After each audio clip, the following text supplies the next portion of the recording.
In the quiet of this evening, as the world around us settles into its gentle nighttime rhythm, let us drift together into a story shaped by warm torchlight, distant shores, and the soft stirring of ancient empires.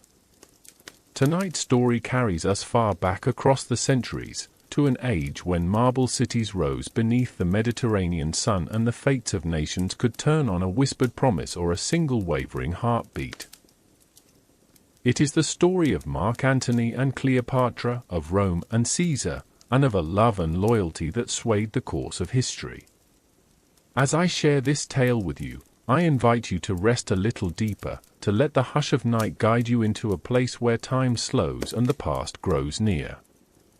I speak to you now as your background historian, moving softly through the echoes of the ancient world, where the warm breeze of Egypt met the cool shadows of Roman power.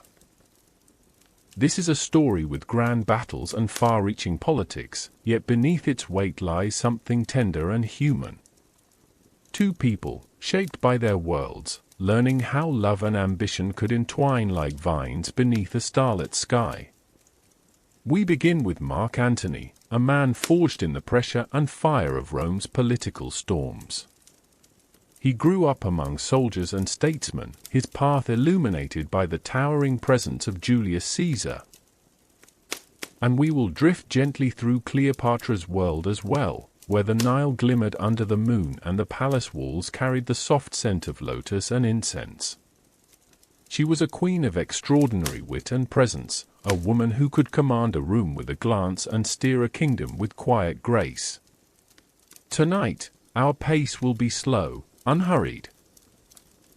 We will linger with the rustling curtains of Cleopatra's chambers, with the steady footfalls of Roman legions, and with the soft creak of ships rocking on distant waters. We will follow the threads of loyalty, ambition, affection, and destiny, watching how they weave together until they become inseparable.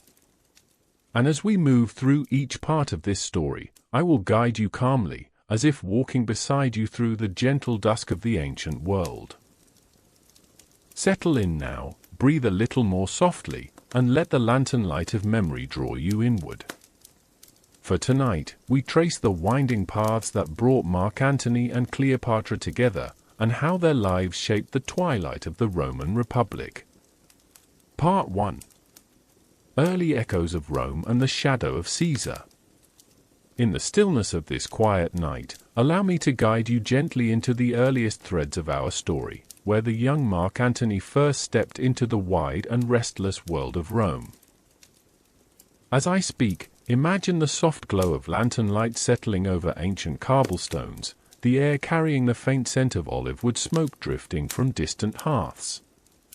These early landscapes hold the shape of a world still finding its future, a world where ambition moved like a low tide pulling at every young soul who wandered its crowded streets.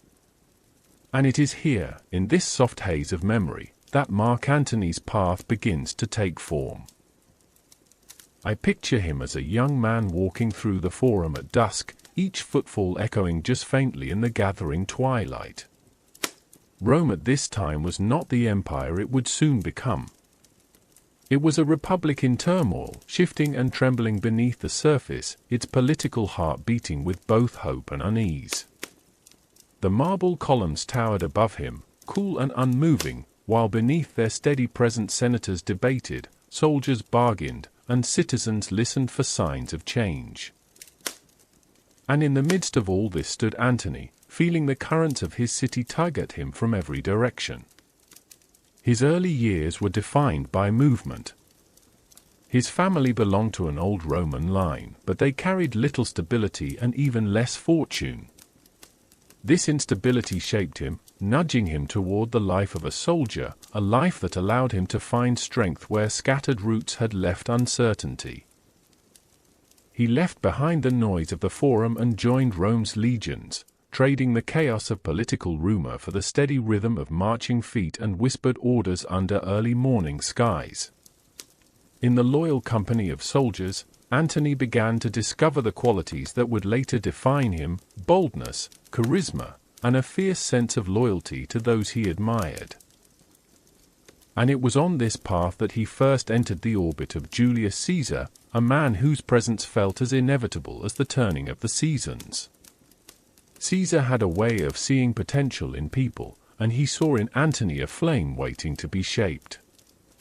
I imagine the first time Antony stood in Caesar's tent, the soft flicker of lamplight warming the canvas walls, the low murmur of soldiers settling into camp beyond them. Caesar spoke in a calm, firm tone, outlining strategy and expectation, while Antony listened with the quiet intensity of someone who knew he was stepping into the gravity of a powerful life. Antony served beneath him with growing pride. Battlefields stretched across Gaul like wide, open pages, and in each campaign he earned Caesar's respect.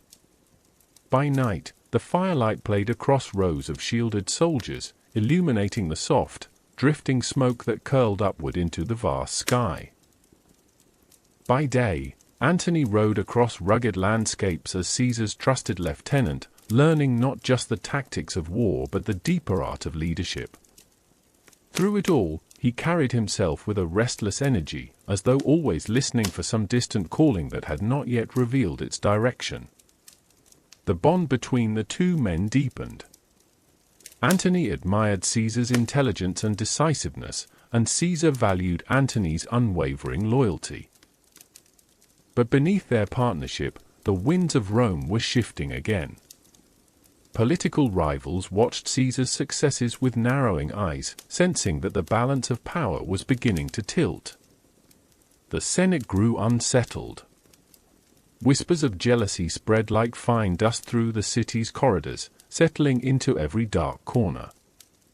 As these tensions grew, Caesar made a choice that would shape Antony's future forever.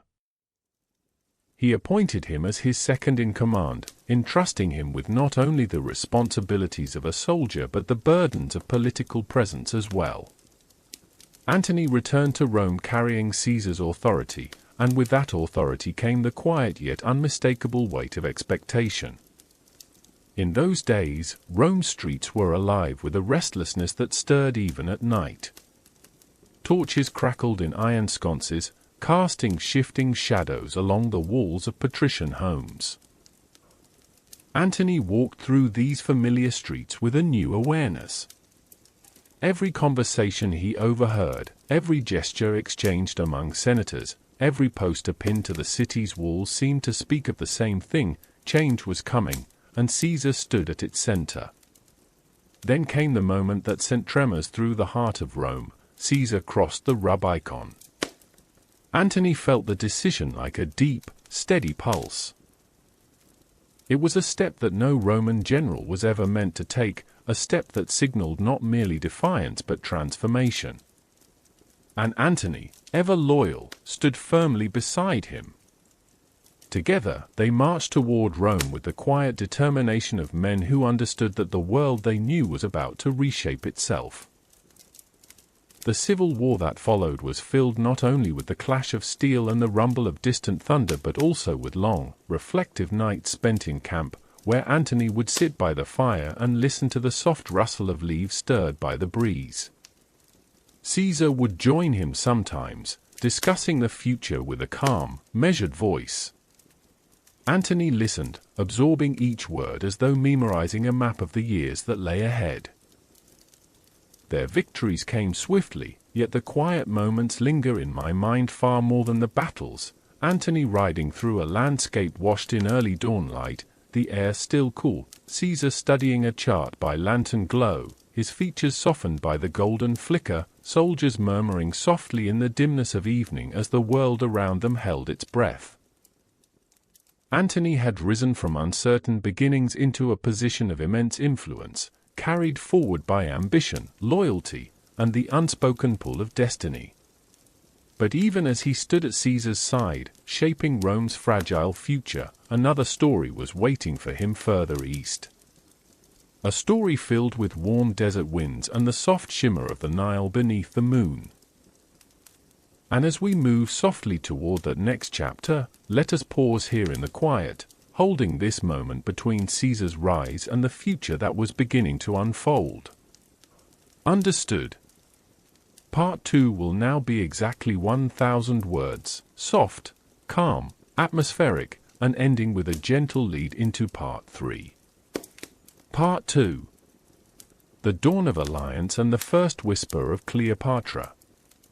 As we drift a little further into the quiet folds of this story, allow the night to settle gently around you. Let the lantern glow of memory soften its edges, and let the hum of ancient Rome fade slowly into the background.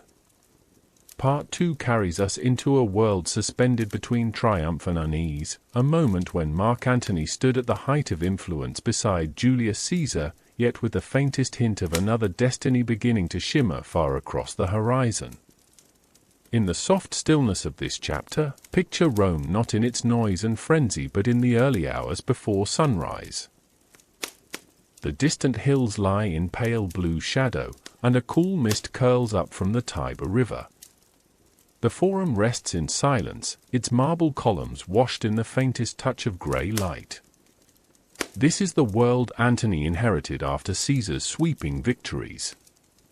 A world poised between the familiar rhythm of the Republic and the unknown shape of what Caesar intended to build. Antony, now one of the most powerful men in Rome, carried that weight with a combination of confidence and restlessness. He had served Caesar faithfully in battles across Gaul and in the Civil War, and now he found himself balancing the responsibilities of both soldier and statesman. Yet even with all his strength and charisma, Rome was not an easy city to govern. Beneath the calm surface hung a delicate tension, like a quiet breath drawn before a storm. As I imagine Antony during these days, I see him standing on a balcony overlooking the awakening city. A faint breeze lifts the edge of his cloak, carrying with it the scent of damp stone and olive groves. The streets are empty except for a few early-rising merchants preparing their stalls. And in that moment of stillness, Antony senses the fragile balance of the future resting just before him. Caesar had returned triumphantly to Rome, reshaping laws, restructuring government, and preparing for campaigns that would extend Rome's reach into the far corners of the world. He trusted Antony deeply, relying on him to manage the city in his absence. Their partnership was steady, forged in the crucible of war, but the political world around them was growing increasingly complex. Senators who once supported Caesar now eyed him with suspicion. Others who had long opposed him began to fear the shadows of monarchic ambition. And yet, through all this turbulence, Antony remained loyal. He did not waver in his support, even when the whispers grew louder. He had stood beside Caesar through the harshest winters in Gaul, through the chaos of civil war, and through the triumph of victory. Their bond was not easily broken. But history is shaped by turning points, and one of the greatest turning points came on the Ides of March. Although I will not linger on the violence, I invite you to imagine instead the stillness of that morning. The faint light filtering through the tall windows of the Senate Hall. The soft footsteps echoing on the marble floor. Caesar entering with a calm familiarity, unaware of the threads being drawn tight around him. When news of his death spread through the city, it did not roar at once. It moved first as a shiver, a quiet tremor winding through the streets. Antony, who had come too late to intervene, became the figure many Romans looked to, seeking direction in the wake of sudden loss. His grief ran deep. Caesar had been more than a commander. He had been a mentor, a friend, almost a guiding star. And now, that star had fallen. The days that followed were filled with the soft yet heavy hush that settles after profound change. I imagine Antony standing beside Caesar's body during the funeral rites, the smoke of incense rising in thin streams into the air. He spoke to the people with a voice that trembled not in fear but in sorrow, awakening their emotions with every carefully placed word. His speech, powerful and mournful, stirred Rome like a gentle yet unrelenting tide. It shifted public opinion, reshaped alliances, and cast new light on old rivalries. But Rome was not prepared for unity. In the absence of Caesar, power fractured. Into this fractured landscape stepped Octavian, Caesar's adopted son. Young, perceptive, and far more calculating than he first appeared. Antony at first underestimated him. Many did. But Octavian would soon prove to be one of the sharpest political minds Rome had ever produced. For a time, their relationship teetered between alliance and rivalry. Antony saw Octavian as a boy stepping into a world he had not earned, while Octavian viewed Antony as a threat standing in the way of his inheritance. Their tension hung like a low fog over the city, drifting into every decision and every whispered conversation. And yet, even among the struggles of Rome's shifting power, a faint call from the east began to reach Antony. Egypt, with its warm winds and shimmering golden light. Egypt, where the Nile flowed like a ribbon of life through the desert. And Egypt, ruled by Cleopatra, a queen whose name alone carried the weight of wonder and rumor. Cleopatra had once known Caesar, and through him she had glimpsed the depth of Rome's influence. But she was no mere figure in the background of Roman politics. She was intelligent, charismatic, and fiercely attuned to the currents of diplomacy. She understood that alliances were not forged only through armies but through conversation, through presence, through the soft negotiations that happen when the world's eyes are turned elsewhere. And Antony, though he did not yet know it, was drifting toward her. Their stories, like two currents in the same wide river, were beginning to bend toward one another. As the second triumvirate later formed between Antony, Octavian, and Lepidus, Antony found himself responsible for the eastern half of Rome's vast territories. The land stretching toward the rising sun. Lands touched by the scent of foreign spices, bordered by deserts where the wind whispered across endless horizons. Lands that brought him closer to the queen whose presence he had not yet encountered but whose influence he would soon feel. Tonight, let us pause here, at the edge of connection, where Rome's storms settle for a moment and the first distant echoes of Egypt drift through the night air. In the next part, we will travel softly with Antony as he journeys eastward, toward Tarsus and the waiting queen whose meeting will become one of history's most unforgettable turning points. Part 3. The meeting at Tarsus. As we drift more deeply into this story, let the quiet of the evening settle around you like a soft cloak. Imagine the world growing still, the night air cooling, and the gentle rhythm of distant waves brushing against the shores of memory. In this hush, we follow Mark Antony eastward, carried by the soft creaking of ships and the slow turning of fate.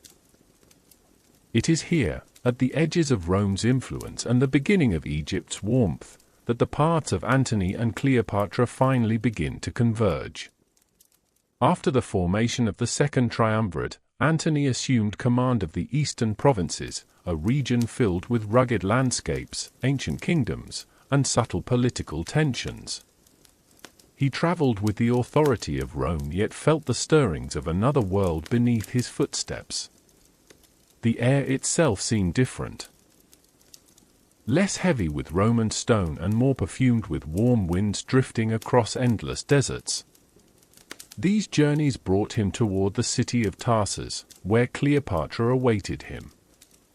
The political situation was delicate.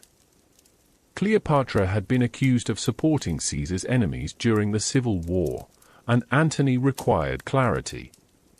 Yet Cleopatra understood more than anyone how to navigate complex expectations. She knew that alliances were shaped not just by words but by impressions, emotions, and presence. And so she prepared to meet Antony in a way that would speak to every sense at once. I invite you now to imagine the river Cydnus at dusk. The sky above is washed in soft lavender light, the water reflecting thin traces of gold as the setting sun drifts toward the horizon. The air is warm, touched with the scents of myrrh and lotus carried from distant markets. Along the riverbank, crowds gather in quiet anticipation, their murmurs drifting like a low, soothing hum across the evening air. Then, slowly, Cleopatra's barge begins to appear. Its sails are dyed a deep shade of purple, catching the last glimmers of sunlight. The vessel is adorned with gold, and soft music drifts outward from within, carried by flutes and delicate strings. The oars dip into the water in perfect rhythm, moving with such grace that the surface barely ripples beneath them. The entire scene seems to float between reality and dream, as though the night itself had conjured the queen from myth. Antony watches from the shore. At first he stands as a commander, arms folded, expression measured. But as the barge draws near, something in his posture softens.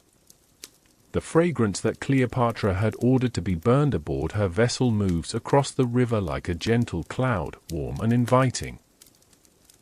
It is said that even the breeze seemed to linger around her, carrying her presence long before she set foot on land. When Cleopatra finally emerged from the barge, the air seemed to still itself. She did not wear the trappings of a queen who demanded respect.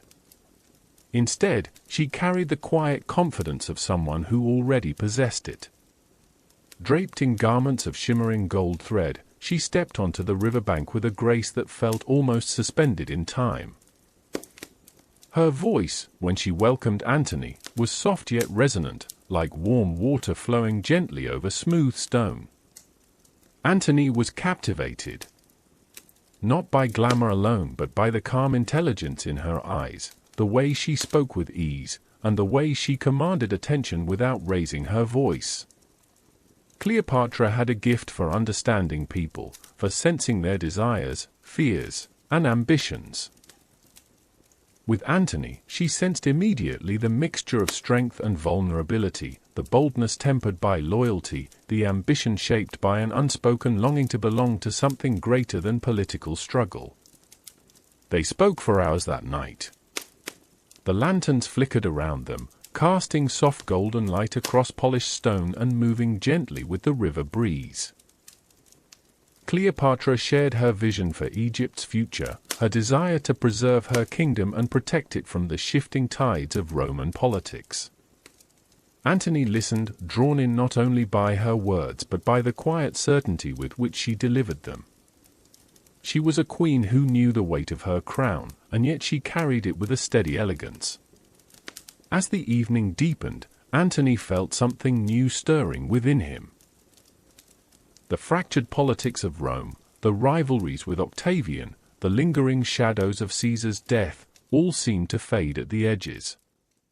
In Cleopatra's presence, he sensed possibility. A chance to create something enduring. A partnership that extended beyond military strategy. She offered understanding where Rome offered conflict, and he found himself leaning into that softness with surprising ease. Cleopatra, for her part, understood the significance of this moment as well. She recognized Antony's power, his influence, and his connection to Caesar's legacy. But she also saw the humanity beneath his armor. She saw the man who had once marched across Gaul, who had stood beside Caesar through every upheaval, who now carried the grief of a friend lost and the weight of a fractured republic. And in the quiet hours of their first meeting, Antony felt seen in a way he had never known. The days that followed deepened their connection. Antony remained in Tarsus longer than he intended. Each morning he found himself drawn back to Cleopatra's company, where conversations flowed effortlessly beneath shaded terraces and beside the softly glimmering river. They laughed together, planned together, and gradually their bond shifted from alliance to affection. Antony soon accepted her invitation to visit Alexandria, and as he sailed southward toward Egypt, the warm Mediterranean breeze filled his lungs and eased the tension held so long in his shoulders. He did not fully understand it yet, but he was leaving behind more than just Rome's eastern duties. He was stepping toward a world that felt rich with warmth, color, and possibility. And so, as this chapter closes, let us rest with the image of Antony standing on the deck of his ship, the horizon glowing faintly ahead, the waters darkening beneath the approaching night. The soft sounds of the sea surround him, steady and soothing. Somewhere beyond that horizon lies Alexandria. Somewhere beyond that lies Cleopatra's world. Part 4. Alexandria and the Bloom of a New World. As we move a little further into the gentle flow of this story, let the quiet of the night wrap softly around you. Imagine yourself drifting along with Antony as his ship glides over the calm waters of the Mediterranean, the sea stretching outward in a vast, serene expanse. The horizon glows faintly with the first hints of dawn, and the soft wind carries with it the warm promise of a land unlike any he had known. In this peaceful journey, Antony is traveling not only to a new kingdom but to a new chapter of his life, one shaped by the shimmering presence of Cleopatra. When Alexandria first came into view, it did so like a vision rising slowly from the mist. I picture the great lighthouse of Pharos standing tall at the harbor's edge, its white stone shimmering beneath the sunlight as though dusted in gold. The harbor itself was a gentle maze of ships of every size, their sails furled and their masts creaking softly as the breeze moved through them. The air was thick with the scent of warm sand, sea salt, and distant spices carried across the desert winds. Antony stood at the bow of the ship, watching the city unfold before him. Alexandria was a place where cultures intertwined like drifting currents. Greek scholars walked alongside Egyptian priests, merchants spoke in half a dozen languages, and the streets hummed with a quiet, unhurried energy. Even in the bustle of daily life, there was a softness here, a warmth that felt almost like a welcome. Cleopatra had prepared for his arrival with her usual care. She understood that impressions mattered, not only for diplomacy but for the subtle shaping of emotion. Antony was escorted through grand avenues lined with smooth limestone, past gardens where roses climbed under shaded trellises, their petals releasing a delicate sweetness into the air. The city's architecture reflected both Greek elegance and Egyptian grandeur, each structure carrying traces of the civilizations that had touched this land. When Antony arrived at the palace, he felt a world shift gently into place around him. The halls were bright with soft, filtered sunlight, the floors cool beneath his sandals. Columns soared toward ceilings painted with constellations and scenes from ancient myths. Servants moved quietly, their steps light, their eyes lowered in respect for the moment unfolding. Cleopatra greeted him not as a queen asserting her authority but as a companion opening the doors of her world. She led him through gardens filled with lotus pools and date palms swaying softly in the breeze. The scent of jasmine lingered in the air, delicate and calming.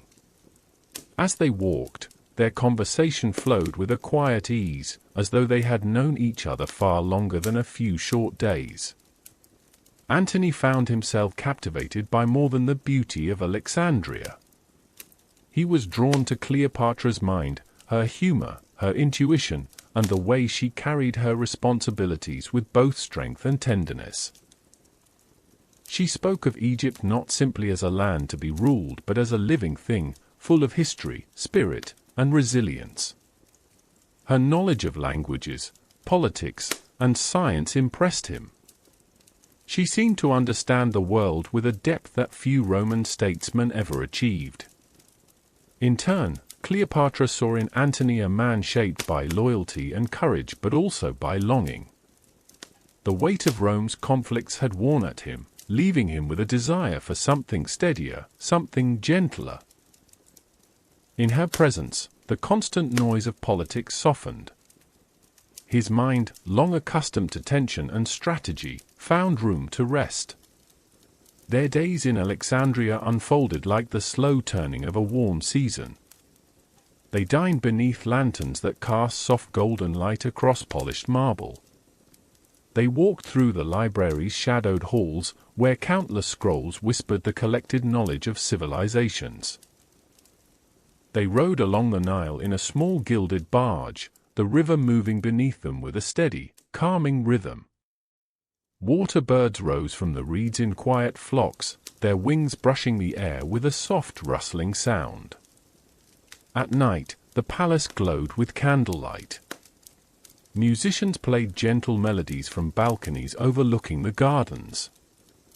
Antony and Cleopatra would sit together, speaking in low voices, their words drifting like soft ripples across a still pond.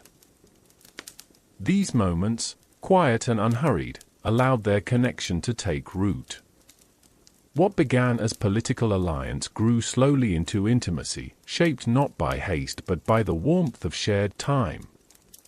Antony had known many cities and many people, yet Alexandria felt different. Its colors were richer, its nights softer, its rhythms less burdened by ambition. It offered him a refuge from Rome's storm, a place where he could step out from under the shadow of Caesar's memory and the looming tension with Octavian. Cleopatra offered not escape but understanding, a partnership built on mutual respect and a shared sense of possibility. Still, even in this tranquility, Antony understood that duty remained. Rome was never far from thought. Reports from the Senate trickled into Egypt, each message carrying the quiet tremors of shifting alliances. Octavian watched Antony's movements with careful attention, perceiving his time in Egypt as a drift away from Roman priorities. Rumors began to spread. Whispers curled through Rome like thin, unsettled smoke, that Antony was falling under Cleopatra's spell, that Egypt was tugging him away from his obligations. But for now, Antony allowed himself the peace that Alexandria offered. He trained with Cleopatra's soldiers, oversaw administrative reforms, and enjoyed the warmth of a city that embraced him. He felt himself changing in subtle ways, his edges softening, his perspective widening. Alexandria was a place of learning, of creativity, of quiet reflection. And in this space, Antony felt himself breathe more deeply than he had in years. Cleopatra sensed the same shift. She invited him to join her in ceremonies honoring the ancient gods, where incense drifted in slow spirals and chants echoed softly along temple walls. She showed him the sacred rituals of the Nile's flooding, the celebrations that marked the river's return each year to nourish the land. Antony, who had lived most of his life in the structured, disciplined world of Rome, felt a gentler rhythm take hold. As their partnership deepened, they became not just allies but companions. Their connection, nurtured by the slow passage of time, grew into a bond that felt both inevitable and delicate. And though the world beyond Egypt simmered with political tensions, here in Alexandria, their story blossomed. Let us pause here in this warm, golden chapter, where Antony finds peace in a land of soft breezes and shimmering light. Part 5. Whispers of Rome and the Pull of Duty. As we drift a little further into the soft, unfolding story of Antony and Cleopatra, let the quiet of the night grow deeper around you. Imagine Alexandria beneath a warm dusk sky, the palace lanterns beginning to glow like clusters of captured starlight. The gardens breathe out their sweetness as the air cools, and the gentle sounds of musicians settle upon the breeze. It is here, in the softness of this moment, that Antony's peace begins to tremble. Not sharply, not suddenly, but with the faintest whisper of Rome reaching across the sea. For a time, Antony allowed himself to sink fully into the life Alexandria offered him. His days had a rhythm that soothed him. He trained beside Cleopatra's guards at dawn, their movements slicing through the misty air in slow, measured motions. At midday, he met with Egyptian officials to discuss matters of trade and security, their conversations shaded by palm fronds swaying gently overhead.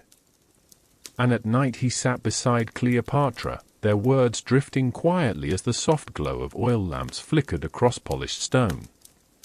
Yet even in this warmth, the world beyond Egypt did not sleep.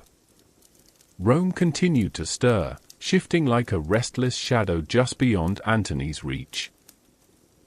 Letters began to arrive more frequently, each sealed with wax and carrying news of debates, accusations, and decisions made in his absence.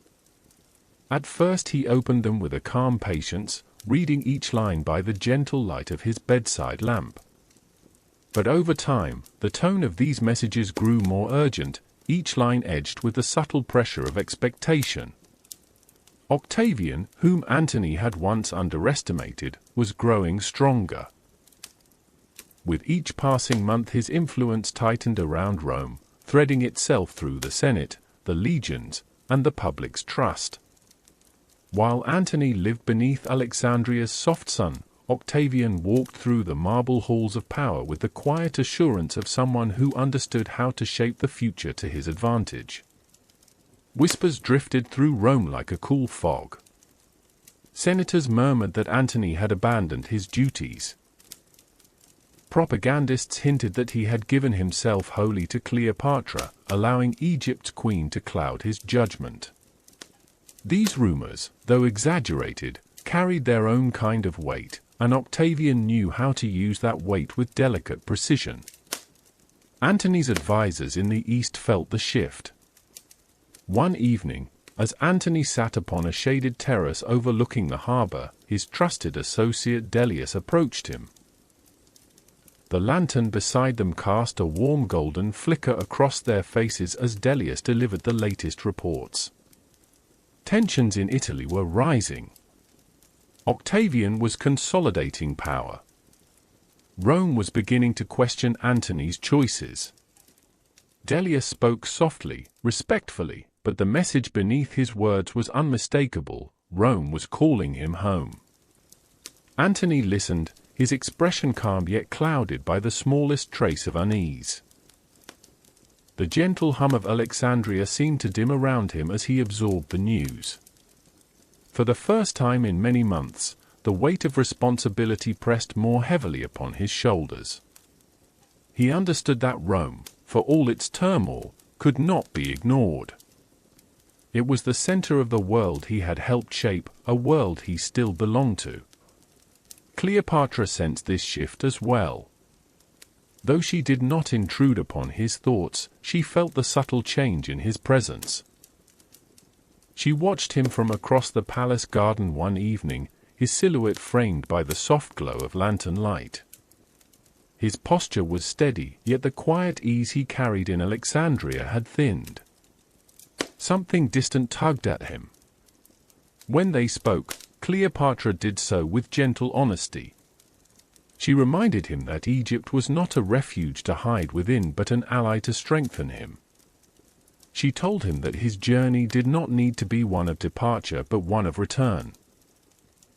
Rome required him not as a wanderer but as a leader.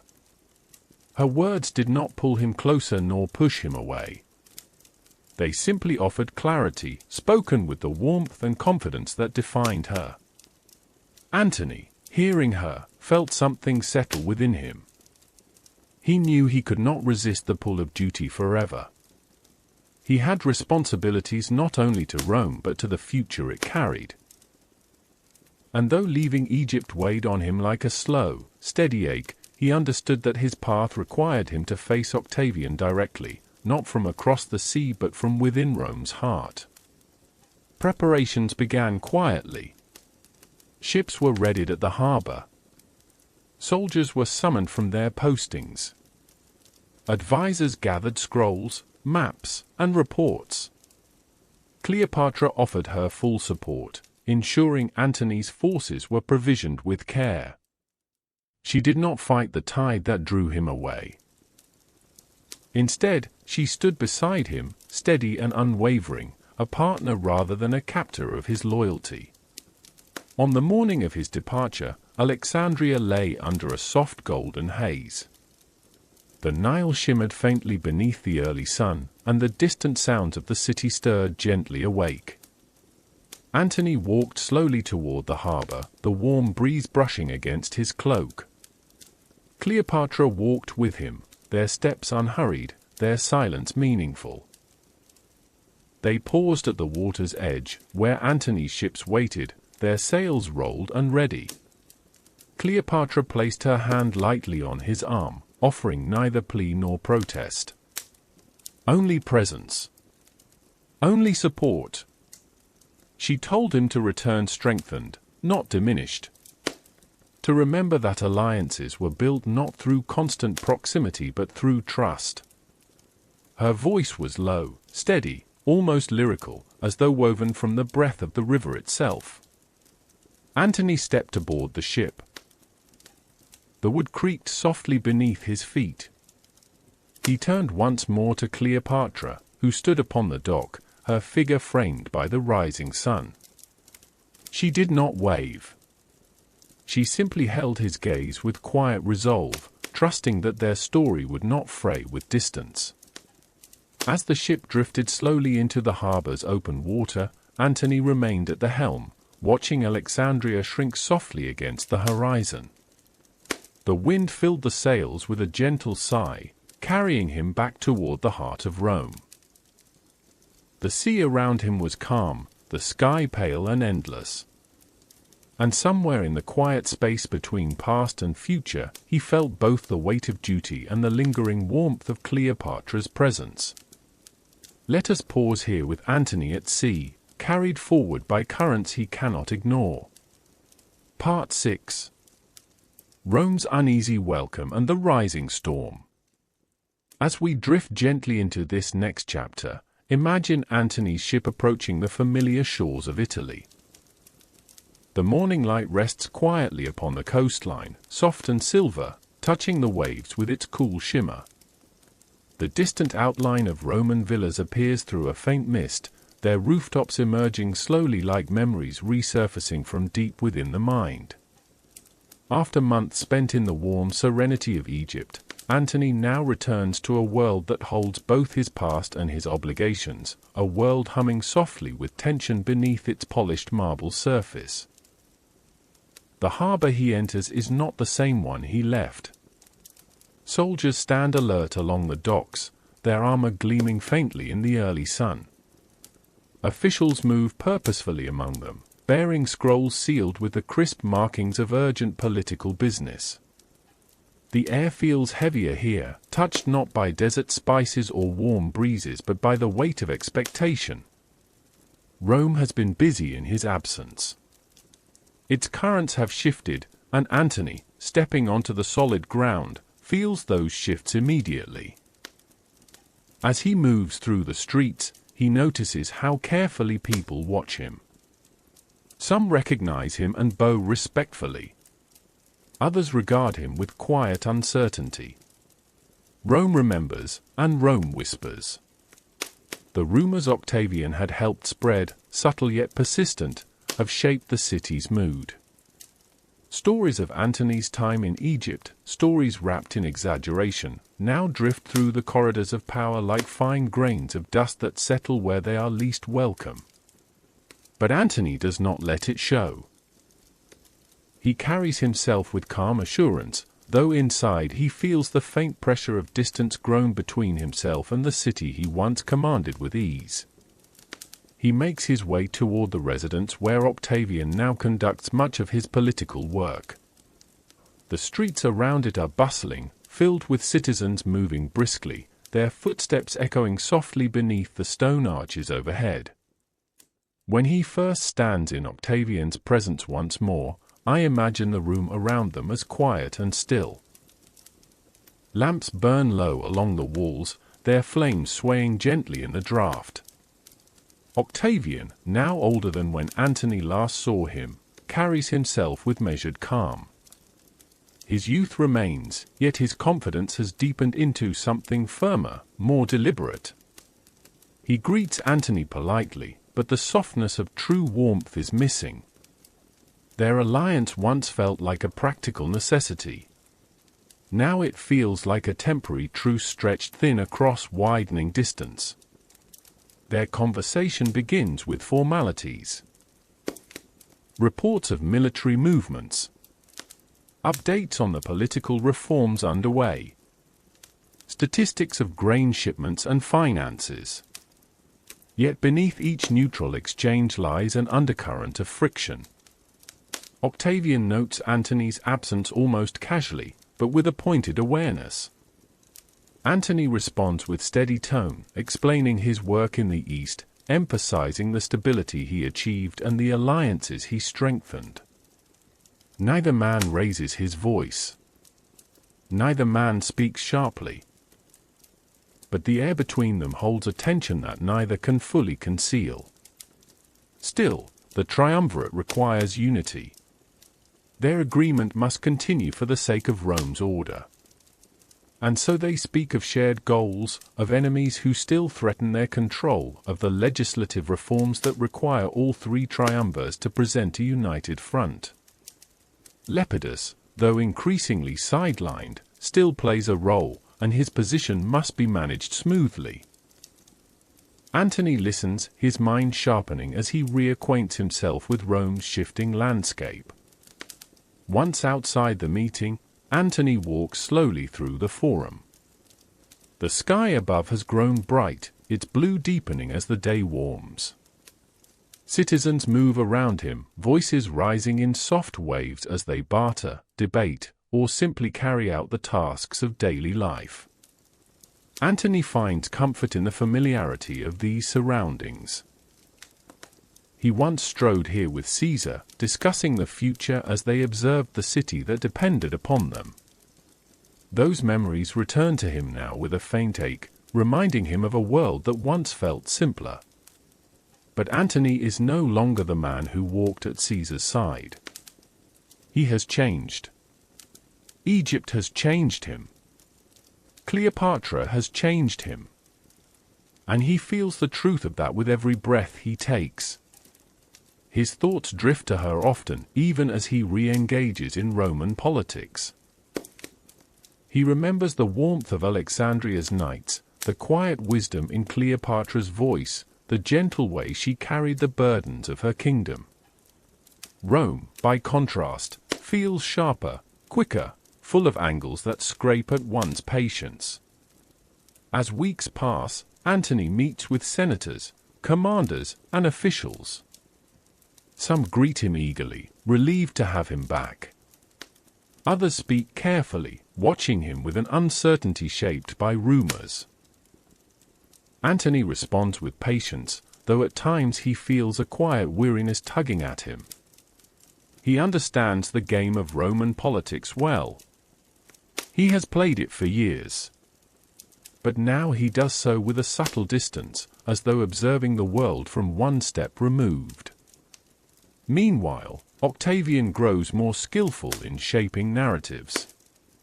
He sponsors public works, hosts games, and delivers speeches crafted to enhance his standing. He protects Caesar's legacy while subtly positioning himself as its rightful heir. Antony, who knew Caesar in ways Octavian never could, feels a quiet frustration, yet he recognizes the political mastery at play. Octavian is weaving an image, and Rome is falling gently under its spell. To stabilize the alliance and quiet public discomfort, Antony makes a decision that feels more like duty than desire. He marries Octavian's sister, Octavia, a woman known for her kindness and dignity. This union is meant to signal harmony between himself and Octavian. And Octavia, with her gentle nature, offers him a calm and respectful partnership. Yet even as he stands beside her during the ceremonies, Antony feels an unmistakable truth within him, his heart rests elsewhere. Still, he treats Octavia with the respect she deserves. He shares meals with her, consults her on matters of household and politics, and acknowledges the role she plays in maintaining peace. She, in turn, approaches him with patience and sincerity. Their relationship is courteous and functional, but it lacks the spark and depth that his connection with Cleopatra awakened. As the months continue, Antony finds himself torn between two worlds, the rigid structure of Rome and the warm expanses of Egypt. The pull of duty is strong, yet the pull of love and alliance is stronger still. The more Octavian tightens his influence in Rome, the more Antony feels the distant warmth of Alexandria calling him back. Part 7. A return to the East. As we move gently into this next part of the story, imagine the quiet space between breath and memory. Rome stands beneath a pale morning sky, cool and stirring, while the muffled sounds of daily life gather in soft waves across the Forum. Yet Antony, despite his presence among these familiar stones, feels a distant pull. It is subtle at first, like a warm breeze brushing through an open doorway, but soon it becomes unmistakable. Something in his spirit is turning eastward again, toward the golden light and soft winds of Egypt. For months he remained in Rome, fulfilling his duties with care and dignity. He attended Senate meetings, received foreign envoys, and oversaw matters of state that required his steady hand. Octavia, ever diplomatic and kind, worked to smooth tensions between him and her brother. She approached each challenge with a calm patience that Antony respected deeply. But though he appreciated her gentleness, he felt increasingly that he walked through these days as though moving underwater, distanced from his own thoughts. Octavian continued to rise in influence. His public works, his careful speeches, and his subtle positioning as Caesar's heir drew Rome ever closer to him. The city seemed to shift around Octavian like a tide rearranging the shore. Antony noticed how senators spoke of him with growing admiration, how citizens looked upon him with a sense of trust that had once belonged to Caesar. Antony did not begrudge him this but understood what it meant. Octavian was shaping Rome's future, and the future he envisioned did not easily make room for a rival. During these same months, messages from the eastern provinces arrived with increasing urgency. There were tensions that required Antony's attention. Rebellions that simmered beneath the surface, allies who needed reassurance, border territories exposed to Parthian threat. Antony understood these dynamics well. He knew that the East demanded a firm, present hand, not the distant guidance of letters carried slowly by sea. And then, as though timed by fate itself, came a message from Cleopatra. Her handwriting flowed across the parchment in graceful strokes. She wrote of Egypt's political concerns, of opportunities for strengthened alliances, but she also wrote with a softness beneath her words. She asked after his well-being. She expressed hope that he found clarity in Rome, and she reminded him that Egypt stood ready to support him, as a kingdom and as a friend. Her message did not plead. It simply illuminated a path he already knew he must walk. Antony felt something settle in him as he read her letter. His responsibilities in the East were calling, yes, but the connection he shared with Cleopatra called as well. Together, these two forces formed a direction he could not ignore. He spoke with Octavia before he left. They stood in a quiet garden of her household, where olive branches rustled softly overhead. Octavia listened carefully as Antony explained that his provinces required him. She nodded, understanding the necessity of duty even as she sensed the unspoken truth beneath his words. She did not press him. She did not demand explanations he could not give. Instead, she told him to travel safely, to do what was needed to secure Rome's stability, and to remember that peace between him and Octavian still mattered deeply to her. When the day of his departure arrived, Rome lay beneath a golden sunrise, its rooftops warm with early light.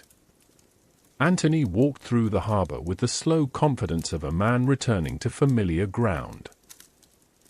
Soldiers saluted him, sailors prepared the ship, and advisors handed him scrolls detailing the challenges awaiting him in the east. But even as he reviewed these tasks, his mind drifted toward the shimmering Nile, toward palace halls lit by soft lamplight, toward a queen whose presence had shaped him in ways he had not fully recognized until he left her. As the ship moved out across the water, Rome faded gently behind him. The sea breeze carried away the sharpness of politics, the tension that had lingered in every conversation with Octavian, the murmurs that followed him through the streets. The further he traveled, the more the world softened. Days passed in steady rhythm. The ship creaked gently under shifting winds, and the horizon dipped softly into changing colors. At night, Antony stood on the deck beneath a canopy of stars, feeling the sea breathe beneath him like a great sleeping creature. When Alexandria finally reappeared, it did so like the return of a long-missed dream. The lighthouse of Pharos gleamed in the distance, its light sweeping a calm arc across the darkening water. The city's silhouette rose around it, bright with the warm glow of evening lanterns. Antony felt a slow warmth spread through him. This was not merely a return to political duty. It was a return to a place where he felt seen, valued, and understood. Cleopatra awaited him inside the palace. When Antony entered, the air around them seemed to brighten. She stepped forward with a quiet smile, her presence once again filling the space with poised confidence and gentle warmth. Their greeting held no grand declaration, only a soft familiarity, as though the months apart had been a brief pause rather than a separation. Their conversations resumed with easy flow. Antony shared news from Rome, describing Octavian's growing strength. Cleopatra listened, offering insight drawn from her keen understanding of political currents. She spoke of Egypt's prosperity, its alliances, and the new opportunities that had emerged in Antony's absence. Together they discussed strategy, envisioning how Rome and Egypt might shape the future through partnership rather than tension. But even beyond these practical discussions, a deeper connection resurfaced between them. Nights in Alexandria became again slow and warm. They dined beneath soft lantern light, their voices drifting across still pools in the palace gardens. Musicians played gentle melodies that curled through the air like threads of silk. Antony felt his spirit relax in Cleopatra's company, as though the knots tied tightly in Rome were loosening with every shared moment. Alexandria welcomed him not just as a commander but as someone whose presence mattered. The people honored him, the officials respected him, and the world he had come to know here embraced him again with gentle familiarity. Yet even in this warmth, Antony knew that his return to the East would mark the beginning of a new chapter. One of ambition. One of rising tension. One of choices that would echo across history. Let us pause here, with Antony once more beneath the golden lamps of Alexandria, poised at the edge of decisions that will shape the world. Part 8. The Donations of Alexandria and a Kingdom Reimagined. As we drift gently into this next chapter of Antony and Cleopatra's story, imagine Alexandria resting beneath a warm and glowing dusk. The palace balconies are lit with soft lanterns whose golden light spills across the marble floors, and the gardens below breathe out the sweet fragrance of lotus blossoms and night-blooming flowers. Antony stands within this serene world once more, and in the stillness, the future begins to reshape itself quietly around him. His return to the East was not merely a homecoming. It marked the beginning of a period defined by ambition, alliance, and the slow weaving of a shared vision. Antony stepped back into his responsibilities with renewed clarity. he reorganized his armies, strengthened diplomatic ties, and addressed the simmering tensions across the provinces. But throughout these efforts, Cleopatra stood beside him, her presence steady and attuned to every shift in the political winds. Their partnership, which once blossomed gently, now took on a deeper purpose. Together they began to imagine a world where Rome and Egypt were not simply allies but complementary powers shaping the future of the Eastern Mediterranean. Cleopatra, ever perceptive, understood that Antony's authority as one of the triumvirs gave him tremendous influence. Antony, in turn, recognized that Cleopatra's wealth, intelligence, and legitimacy as queen offered him not only strength but stability in the lands he governed. As they worked side by side, their bond became both political and personal, each part reinforcing the other like two threads woven carefully through a tapestry. The palace, once a place of reflection and quiet respite, now became a center of strategy. Scrolls covered their tables. Maps of the Eastern kingdoms stretched across polished wood. Advisors from Egypt and Rome gathered in gently lit chambers to discuss pathways toward a unified vision. Within this growing ambition arose an event that would define their alliance, the donations of Alexandria. The ceremony, planned with tremendous care, was more than spectacle.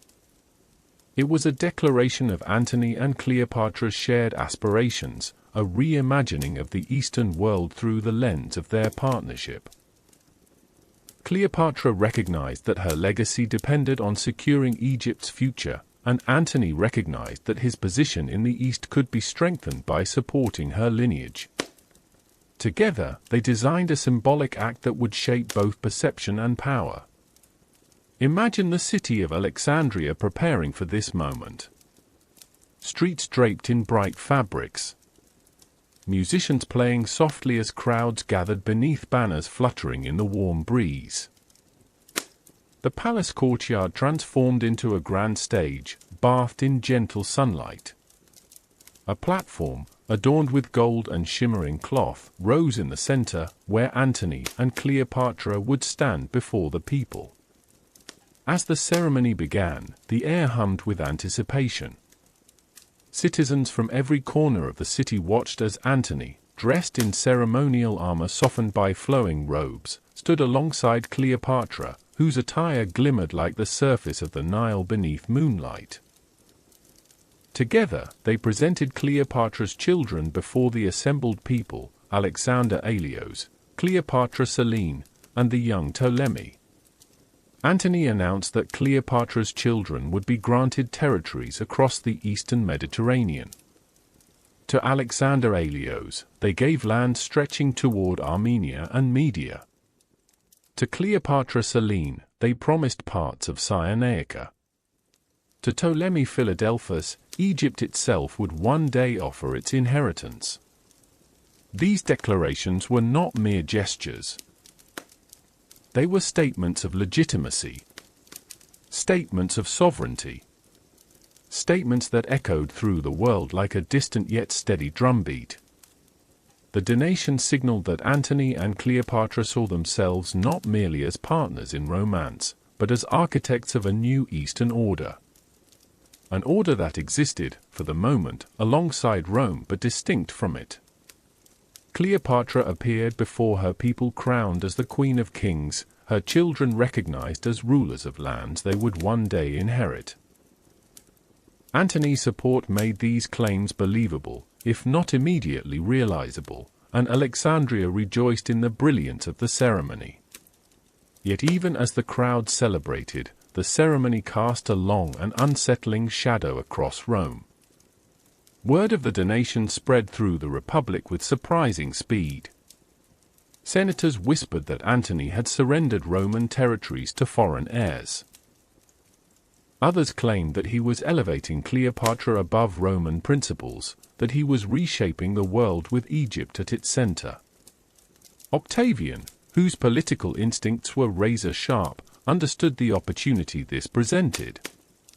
To the people of Rome, he could portray Antony's actions as betrayal. To the Senate, he could frame the donations as evidence of Antony's departure from Roman values. Antony, in Alexandria, sensed the tremors that would radiate from this ceremony. Letters arrived from Rome bearing carefully crafted warnings. Some came from allies urging caution. Others carried subtle accusations. Octavian's own messages were polite, calm, but edged with hints of disapproval. Antony read them beneath the soft glow of Alexandria's lamplight, aware that the gap between his Eastern vision and Octavian's Roman foundation was widening. Still, he believed in what he had begun. Egypt had become not merely a place of refuge, but a partner in the world he sought to build. He believed in the stability Cleopatra offered, the resources and wisdom she brought to their alliance. He believed in the future they envisioned together, a future where their children might one day govern lands united not by conquest but by shared prosperity. As nights passed, Antony and Cleopatra often walked the palace terraces together, discussing the reactions from Rome. The air around them was warm and scented with night jasmine. The moon reflected softly on the waters of the Nile below. Cleopatra remained composed, though she understood the risks. Antony, too, felt the tension, but he carried it with the calm of a man who had made peace with his choices. Still, a small unease settled gently at the edges of their conversations. They both knew that Octavian would not remain silent. He was too ambitious, too perceptive, and too attuned to Rome's fears. The donations, powerful and symbolic as they were, would become fuel for a narrative that Octavian could shape with remarkable precision. Yet for this moment, Alexandria remained peaceful. The palace glowed with warm lamplight. The night air drifted quietly through open archways. Antony and Cleopatra stood together at the height of their shared influence, unaware that the world soon would tilt sharply beneath their feet. Let us pause here, in the glowing aftermath of the donations of Alexandria, where ambition and beauty mix in equal measure. We will soon see Octavian begin to tighten his grip upon Rome's imagination. Part 9. Octavian's Shadow and Rome's Turning Tide. As we drift softly into this next part of the story, imagine Rome resting beneath a cool, muted sky. The marble buildings glow faintly with the light of late afternoon, their shadows stretching long across the forum. The air carries the murmuring voices of citizens sharing news, debating politics, and exchanging rumors that drift like thin threads through the city's winding streets. Rome is alive with quiet tension, and at the center of this tightening world stands a young man whose ambition burns with a steady, determined flame, Octavian. While Antony moved through the warm brilliance of Alexandria, Rome was becoming a place shaped more and more by Octavian's presence. He understood the power of perception, and he worked tirelessly to shape his own image with care. He presented himself as the rightful heir to Julius Caesar, a guardian of Roman tradition, and a calm, thoughtful leader whose every decision served the Republic. His words were measured, his expressions composed, and his public appearances meticulously orchestrated. He made sure Rome saw him not as a rival to Antony, but as a stabilizing force in uncertain times. News of the donations of Alexandria reached Octavian like a spark falling upon dry grass. He recognized immediately how the ceremony could be used to his advantage. The idea that Antony had publicly elevated Cleopatra's children to positions of power over Roman-controlled territories was more than just an irritation to Octavian. It was an opportunity. He began to speak carefully, almost casually, about the event. He framed it not as a grand political gesture, but as a threat to Rome's integrity. Over time his words developed into quiet, persistent warnings. That Antony had given himself over to a foreign queen, that he was abandoning Rome's values for Egypt's luxuries, that he was no longer steering his future with Roman honor at heart. These whispers did not storm through Rome. They flowed gently, subtly, like water through fine cracks. They seeped into conversations among senators, drifted through busy marketplaces, and lingered in the corners of taverns where citizens gathered to share stories. Octavian never attacked Antony directly at first. Instead, he allowed the rumors to take root naturally. Once they had grown familiar in the public mind, he nurtured them with precision. He displayed copies of Antony's declarations. He recited excerpts of Antony's speeches in Alexandria, twisting them just enough to cast Antony as a man enthralled by Cleopatra's influence. He highlighted Antony's absence from Rome, subtly reminding citizens that Antony had chosen Egypt over the heart of the Republic. And as Octavian shaped these narratives, Rome began to shift. People who once admired Antony now looked upon him with uncertainty. Senators who once supported him now hesitated, sensing the direction in which public sentiment was moving. Antony himself, far away in Alexandria, felt these changes but dimly. Letters reached him bearing reports of Octavian's rising influence. Some were written with concern, others with sharp warning, but all carried the same message. Octavian was not simply strengthening his position. He was shaping a story in which Antony played the role of a traitor drawn into foreign decadence. Antony read these updates beneath the soft glow of Egyptian lamplight, the warm air drifting through open palace windows. He understood the danger, yet he believed that the truth of his intentions would prevail. He believed Rome would remember his loyalty, his sacrifices, his years of service at Caesar's side. But Octavian understood something Antony did not. Rome remembered what it was encouraged to remember. The truth mattered less than the shape of the story. The Senate, influenced by Octavian's strategic guidance, began to question Antony's authority. They debated his decisions.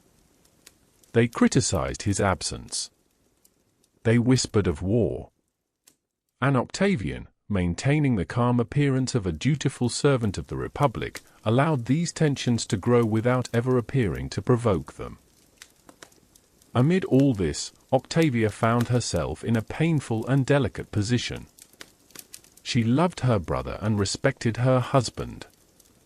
She believed both men served Rome in their own way. She sought to maintain peace between them, sending messages to Antony urging unity, while speaking to Octavian in hopes of softening his stance. But even she could not stop the widening gap. Octavian, though he cherished his sister, understood that the future he envisioned for Rome required total consolidation of power.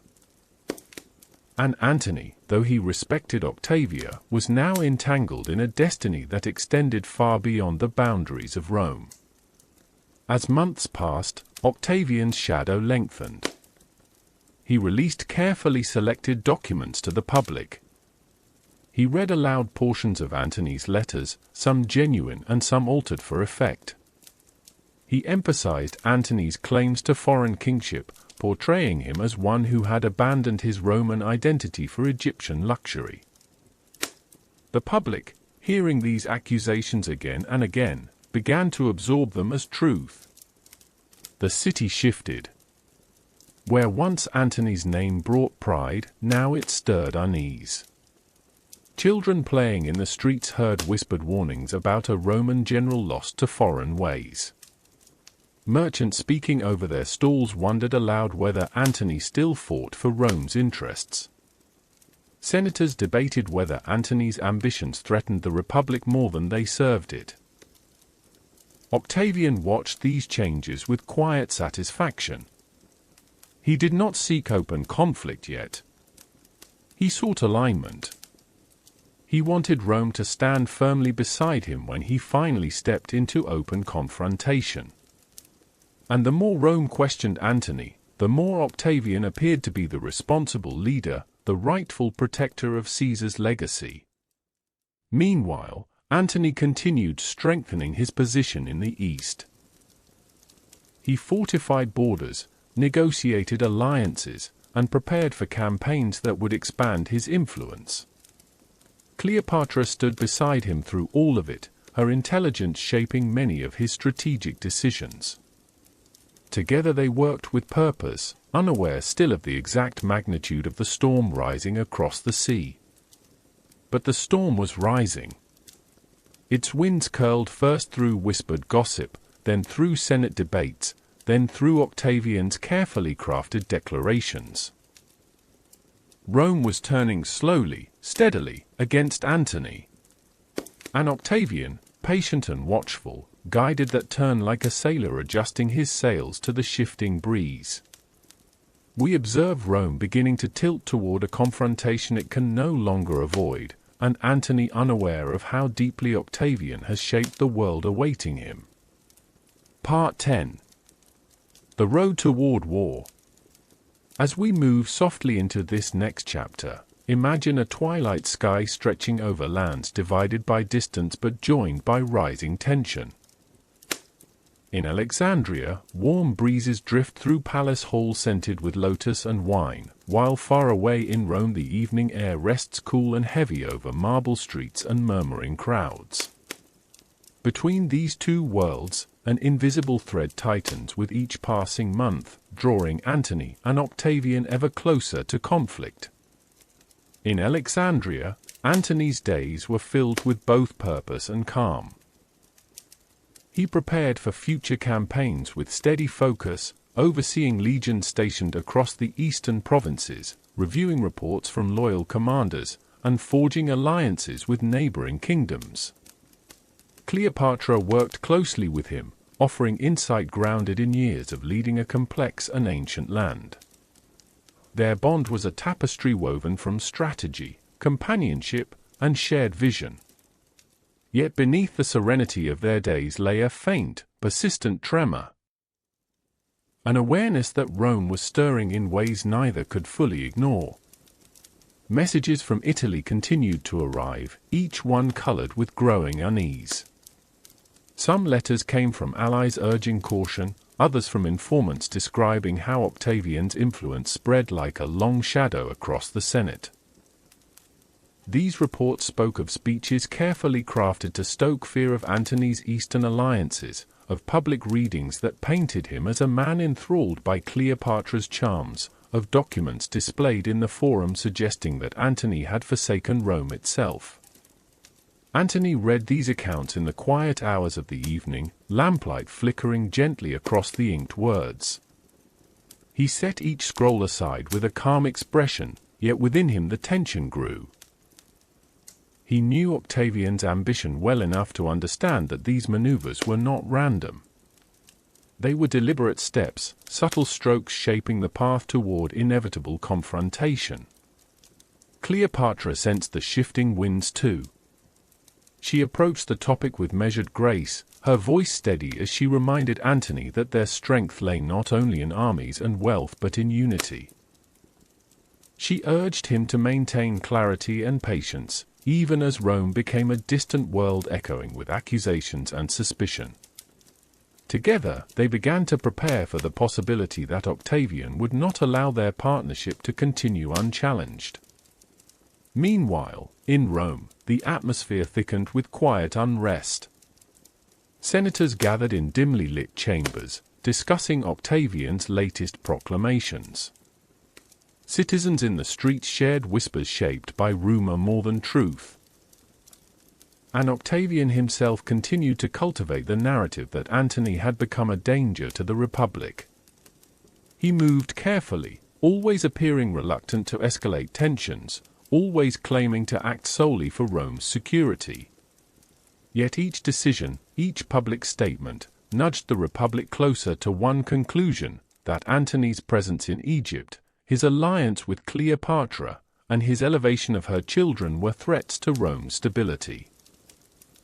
Octavian argued that Antony sought to create a new monarchy in the East, one that would overshadow Rome's traditions. One moment, seemingly small yet monumental in its impact, shifted everything. Octavian claimed to have discovered Antony's will. Its authenticity would forever remain a matter of debate, but Octavian presented it to the Senate and then to the Roman people as undeniable truth. The will, he declared, revealed Antony's deepest intentions. It suggested that he wished to be buried not in Rome but in Alexandria beside Cleopatra. It implied that he recognized Cleopatra's children as legitimate heirs to lands under Roman control. It hinted that Antony's loyalty now lay more with Egypt than with the Republic. Rome erupted in quiet shock. The idea that a Roman general, one who had fought beside Caesar and protected the state for decades, would choose to lie for eternity in a foreign land felt like betrayal. Whether the will was genuine mattered little. Octavian had shaped the story so effectively that people absorbed it without question. Senators denounced Antony more openly.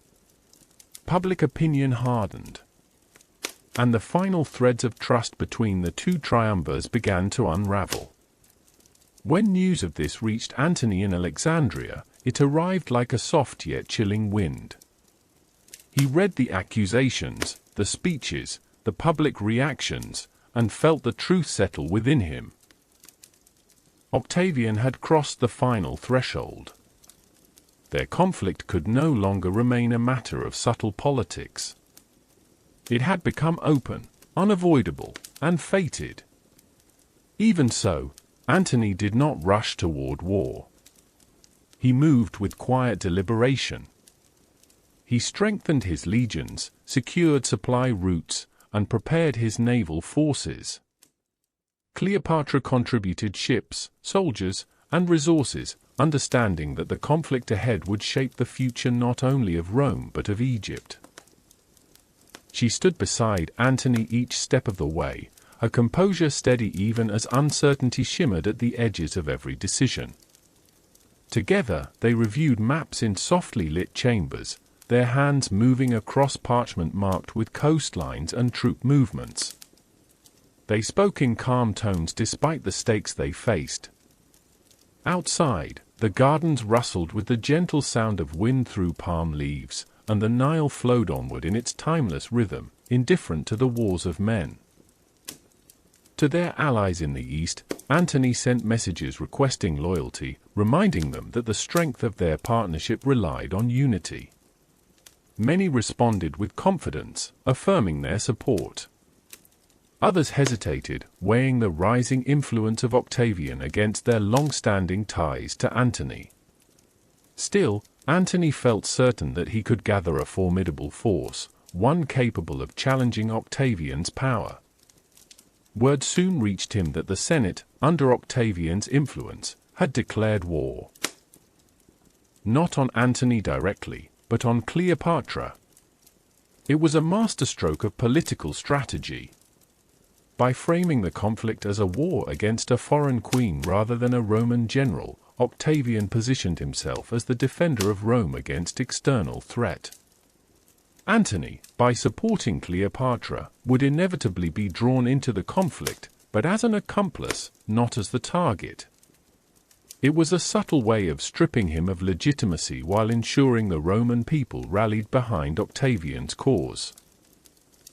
When Antony learned this, he remained calm. But the message was clear. Octavian had turned the full weight of Rome against their alliance. The path ahead would lead inevitably to the battlefield. As this chapter closes, imagine Antony standing at the balcony of the Alexandrian palace, the evening breeze lifting the edges of his cloak. Cleopatra stands beside him, her gaze steady as the sea stretches out before them. The sky glows softly with the fading light. Together they stand poised at the brink of history's turning tide. Part 11. Preparing for the coming storm. As we drift gently into this next part of our story, imagine Alexandria resting beneath a warm veil of twilight. The palace windows glow softly with lamplight, casting golden reflections across marble floors. The gardens rustle with a quiet evening breeze, and the distant sound of the Nile's slow and steady rhythm seems to echo the calm before a long-awaited storm. It is in this gentle hush that Antony and Cleopatra begin their preparations for the conflict they know can no longer be avoided. The war declared by Rome was not on Antony, but on Cleopatra. Yet the truth beneath the declaration was clear. Octavian meant to destroy their alliance by attacking its foundation. And Antony, loyal to both his vision for the East and the partnership he had built with Cleopatra, could no more abandon her than he could abandon his own identity. The path forward had narrowed into a single direction. Antony began his preparations with a quiet, steady resolve. He called his commanders, reviewed reports, and met with emissaries from allied kingdoms. Long wooden tables in the palace war chamber soon filled with maps inked in careful detail, marking coastlines, islands, and strategic ports along the Mediterranean. The room, once a place for soft evening discussions, now hummed with the deliberate rustling of parchment, the click of wax seals being opened, and the low murmur of men discussing troop movements beneath flickering lanterns. Cleopatra stood beside him through all of it. Her presence brought a sense of grounded calm to the space.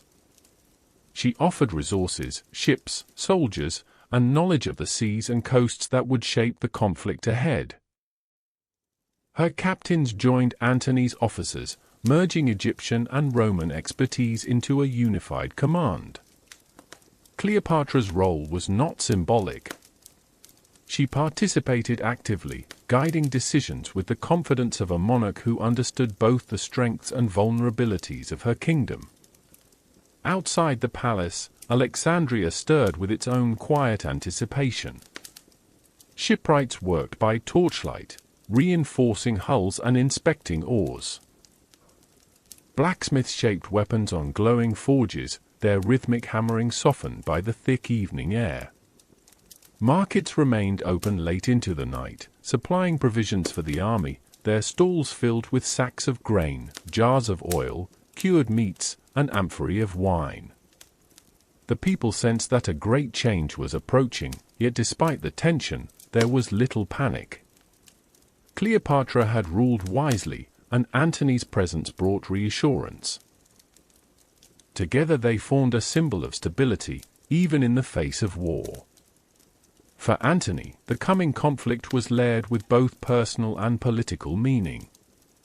Though officially the war was against Cleopatra, he knew that Octavian's true aim was to eliminate him as a rival. Their long partnership, once bound by loyalty to Caesar, had transformed into a quiet, relentless rivalry. Octavian had spent years shaping Rome's perception of Antony, casting him as a man seduced by foreign luxuries, a traitor to Roman identity, a general who no longer served the Republic's interests. Now Antony would have to answer those accusations not with words, but with action. Still, even amid the rising tension, Antony found moments of calm reflection. At night he would walk through the palace gardens, the soft scent of jasmine drifting through the air. He would pause by the lotus pools where water reflected the moonlight in gentle ripples. These quiet moments allowed him to breathe, to consider the path ahead without the weight of immediate decisions pressing upon him. Cleopatra often joined him on these walks.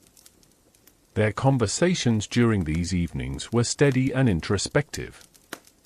They spoke about the future, about the kingdoms they hoped to protect, and about the children who would one day inherit their world. They spoke about the nature of power, the fragility of alliances, and the strange, winding roads that had led them from their first meeting in Tarsus to this moment of shared purpose. Though the outside world saw only the grandeur of their alliance, inside these serene walks lay something more tender, two leaders facing the rising tide of history side by side. They drew strength from one another, their bond deepening not through lavish displays but through the quiet certainty of shared responsibility. In the war chamber, plans began to solidify. Antony's strategy centered on controlling the sea. The Mediterranean, vast and unpredictable, would become the stage on which their conflict unfolded. Cleopatra's navy was formidable, composed of large, well-equipped ships capable of carrying heavy infantry. Antony added his own squadrons, drawing ships from allied kingdoms and loyal commanders.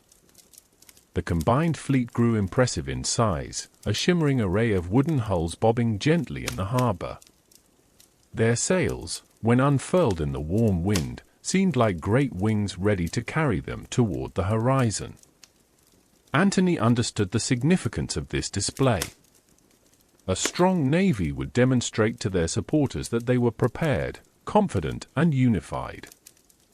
But Octavian, too, was preparing. Reports from Rome indicated that he was assembling a vast naval force under the command of his trusted admiral, Agrippa. The coming conflict would not be fought solely on land or in Senate speeches. It would take place on the open sea, where the winds and waves could shift the fate of empires. Despite the gravity of these preparations, Antony remained composed. He had faced war many times before. Yet this time felt different.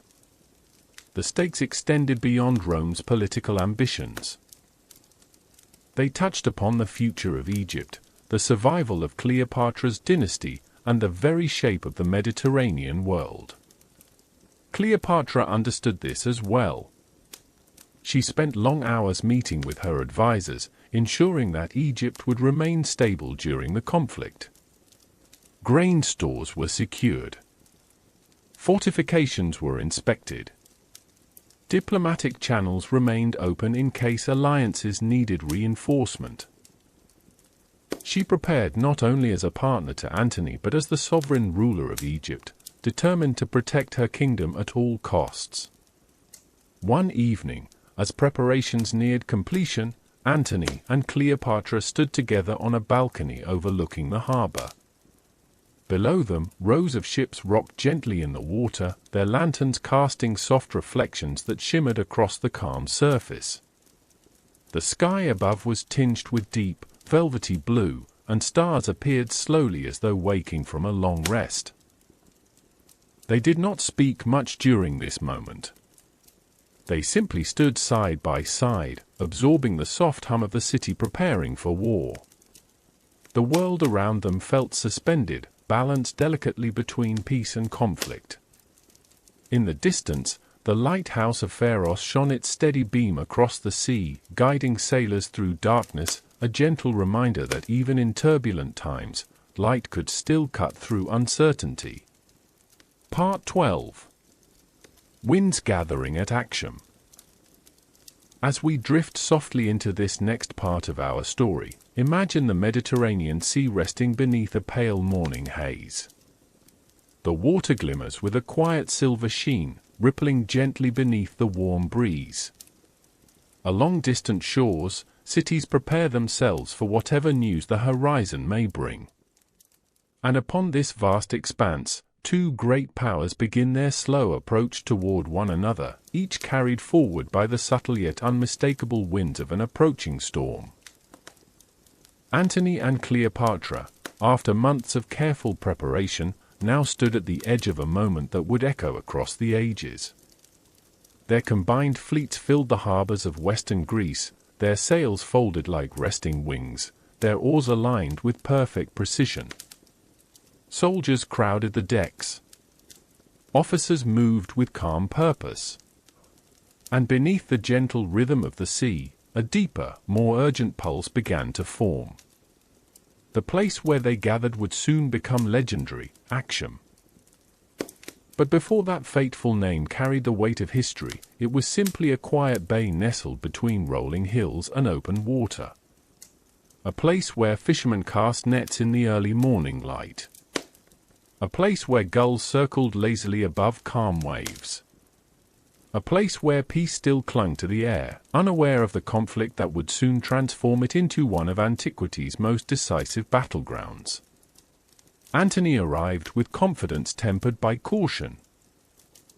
His fleet was powerful, composed of large, heavily armored ships capable of carrying significant infantry. These vessels, built for strength and endurance, had served him well in previous campaigns. At his side, Cleopatra commanded Egypt's navy with equal vigor. Her ships were sleek yet formidable, crewed by skilled sailors who understood the subtle movements of wind and water with near-instinctive grace. As their combined forces anchored at Actium, the atmosphere around their camp took on a quiet intensity. Tents stretched across the shoreline, flickering lanterns glowing softly against the deepening evening sky. Messengers hurried back and forth, carrying orders. Soldiers sharpened blades by torchlight. The low murmur of strategy discussion drifted like a steady hum across the balmy nighttime air. Yet for all their strength, Antony and Cleopatra understood that Octavian's forces were drawing nearer. Reports indicated that Octavian's admiral, Agrippa, commanded a fleet perfectly suited for maneuverability. His ships were smaller, lighter, and capable of swift, coordinated movements. Agrippa used the sea not as an obstacle but as a canvas, drawing paths of advantage that unfolded with tactical elegance. He had captured key ports along the coast, limiting Antony's access to supplies. He had cut off escape routes. He had shaped the battlefield long before the first oar struck water. Antony sensed this tightening noose, though he remained calm. He met with his commanders in large, open tents lit by the warm glow of braziers. Maps lay spread before them, weighed down by smooth stones and ivory markers. The scent of burning cedar curled through the air as they discussed battle formations, supply routes, and fallback plans. Cleopatra attended many of these councils, offering insight with steady poise. Her presence reminded everyone that this conflict was not merely Roman. It was a struggle that touched the fate of Egypt, the fate of her children, and the fate of the world they hoped to build. Still, tension grew. The days slipped by with quiet urgency.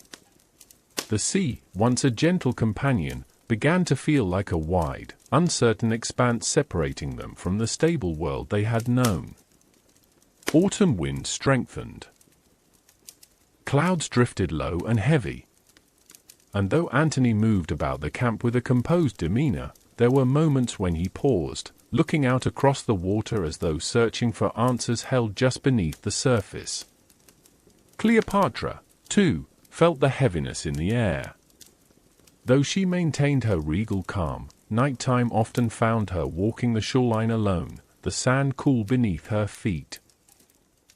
The waves whispered softly at her ankles, carrying with them memories of Alexandria's warm nights and the gentle rhythms of the Nile. She understood the stakes perhaps more clearly than anyone. Egypt's future depended on what would happen here. Her family's legacy depended on it. Antony's honor depended on it. And so she carried herself with quiet resolve, refusing to let fear shape her actions. Among their soldiers, morale remained strong but not unshaken. They trusted Antony. They respected Cleopatra. Yet they could not ignore the strategic difficulties. Supplies were tightening. The coastline offered little refuge. And every day brought new reports of Agrippa's fleet tightening its grip on the surrounding waters. Still, the loyalty Antony had nurtured throughout his career sustained them. Soldiers rallied at his presence. Officers stood firm in their confidence. And Cleopatra's navy remained unwavering in its dedication. One evening, as the sun dipped low and cast long streaks of gold across the camp, Antony and Cleopatra stood together on a rocky outcrop above the shoreline. The sea stretched wide before them, its surface glowing like molten light.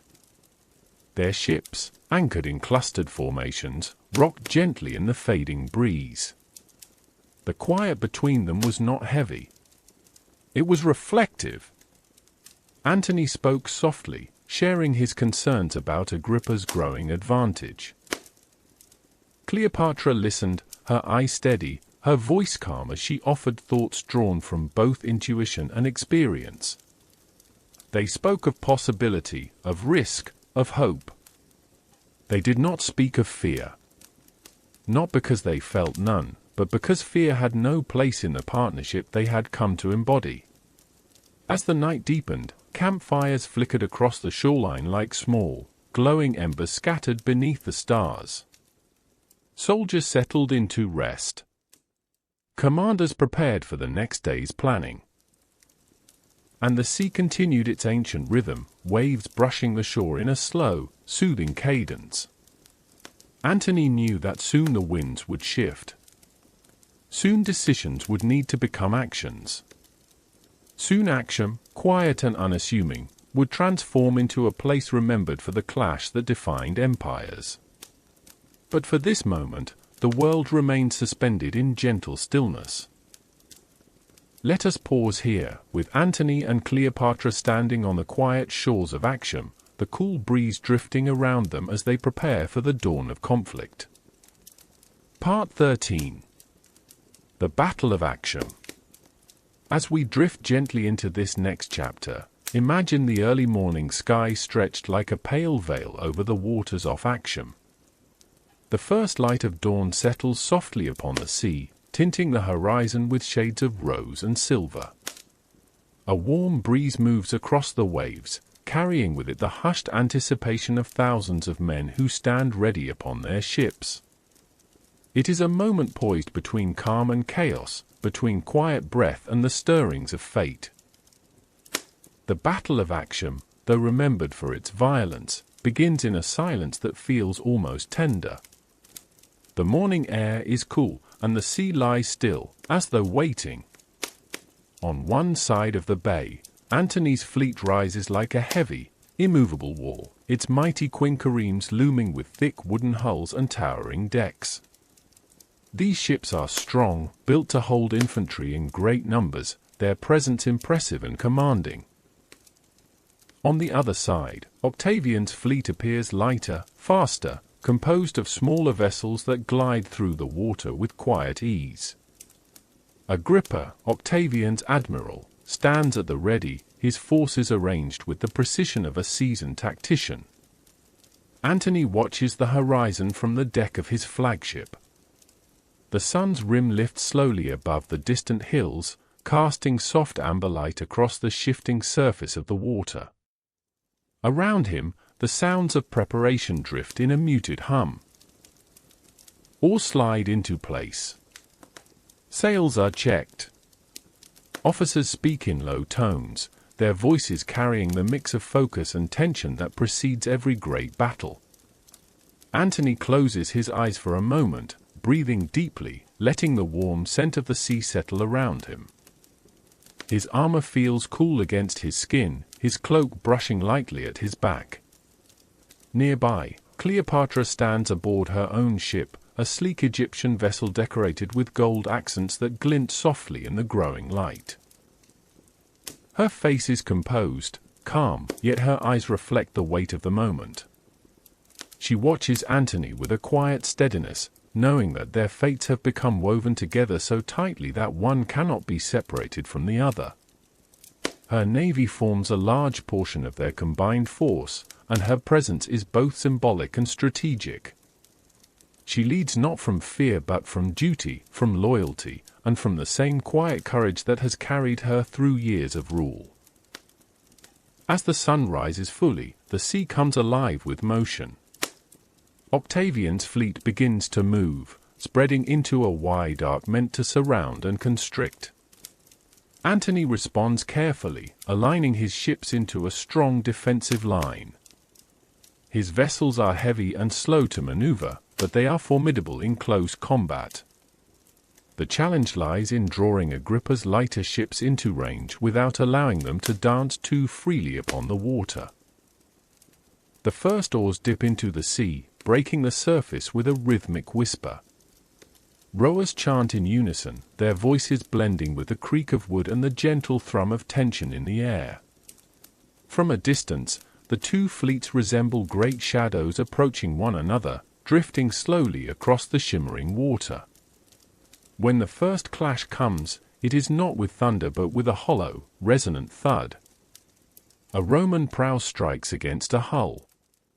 Splinters rise like sparks. Then another impact follows. And another. Soon the quiet surface of the sea ripples with sudden energy as the two forces collide in swirling, unpredictable motion. Oars snap. Waves churn. The cries of men blend with the crash of wood against wood.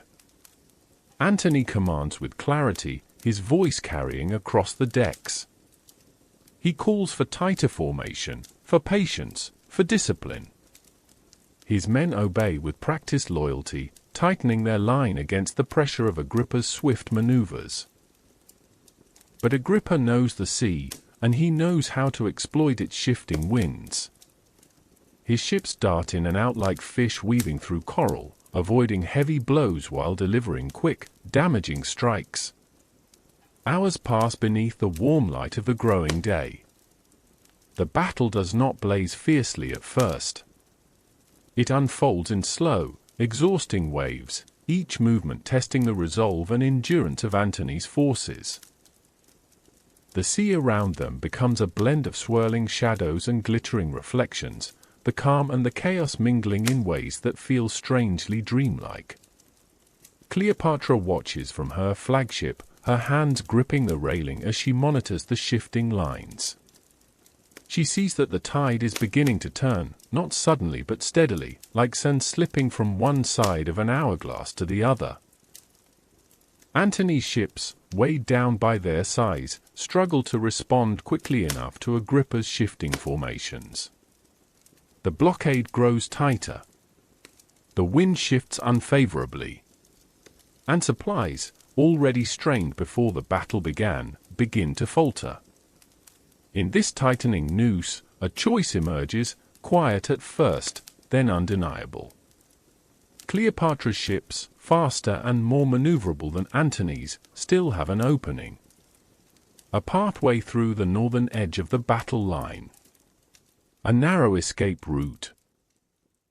She hesitates, torn between duty and survival, between loyalty and the weight of the lives entrusted to her. Antony sees the movement of her ships and understands instantly. Their eyes meet across the water, through the drifting smoke and sunlight. The choice is not abandonment. It is a moment shaped by fear, by instinct, by the unbearable pressure of a battle slipping beyond control. And yet, it becomes the moment that history would later misinterpret. Cleopatra's sails rise. Her fleet begins to withdraw.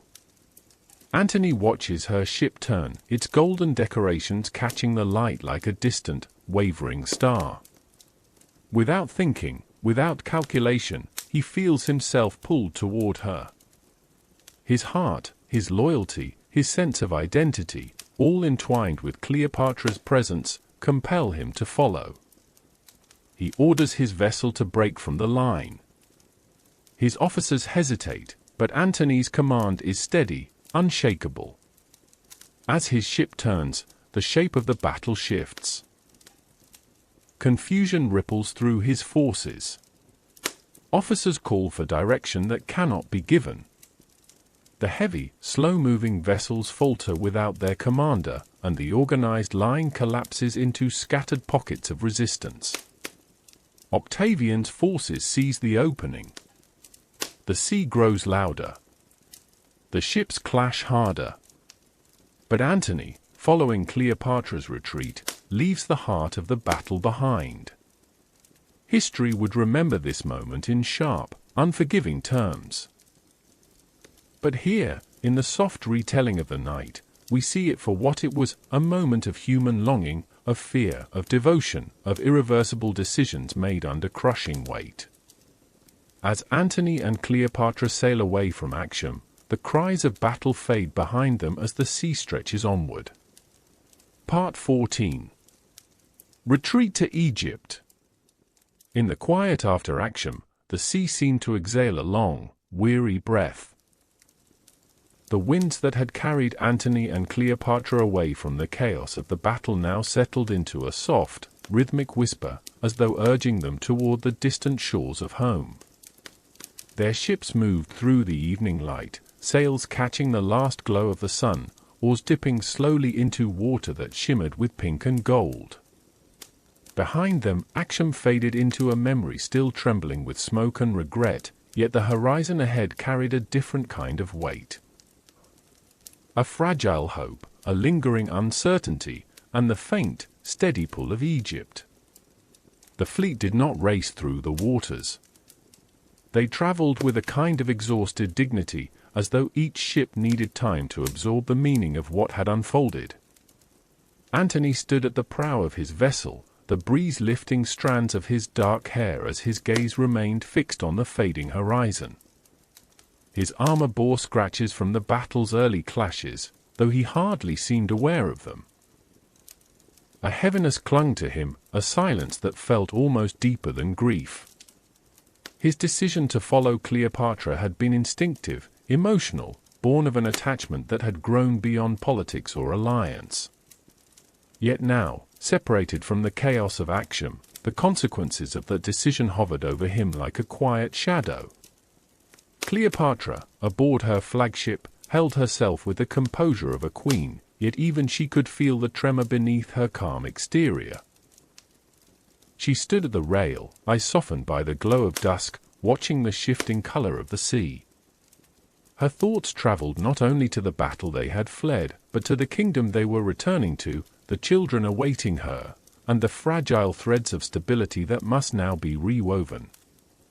Although she carried herself with steadiness, she felt the sting of the world's misunderstandings, the weight of history's judgments not yet written but already forming. When Antony's ship finally drew alongside hers, he crossed to her deck. The two of them stood together in a quiet not born of estrangement but of shared contemplation.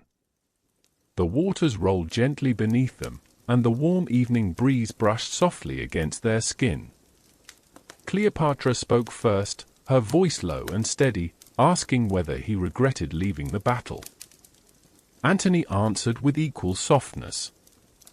Regret, he said, was not something he could fully name or deny. What he felt was more complicated, shaped by loyalty, by fear for her safety, and by a bond that had grown stronger than reason. Cleopatra listened without interruption. When he finished, she nodded, understanding that no single word could capture what had passed between them in those desperate moments.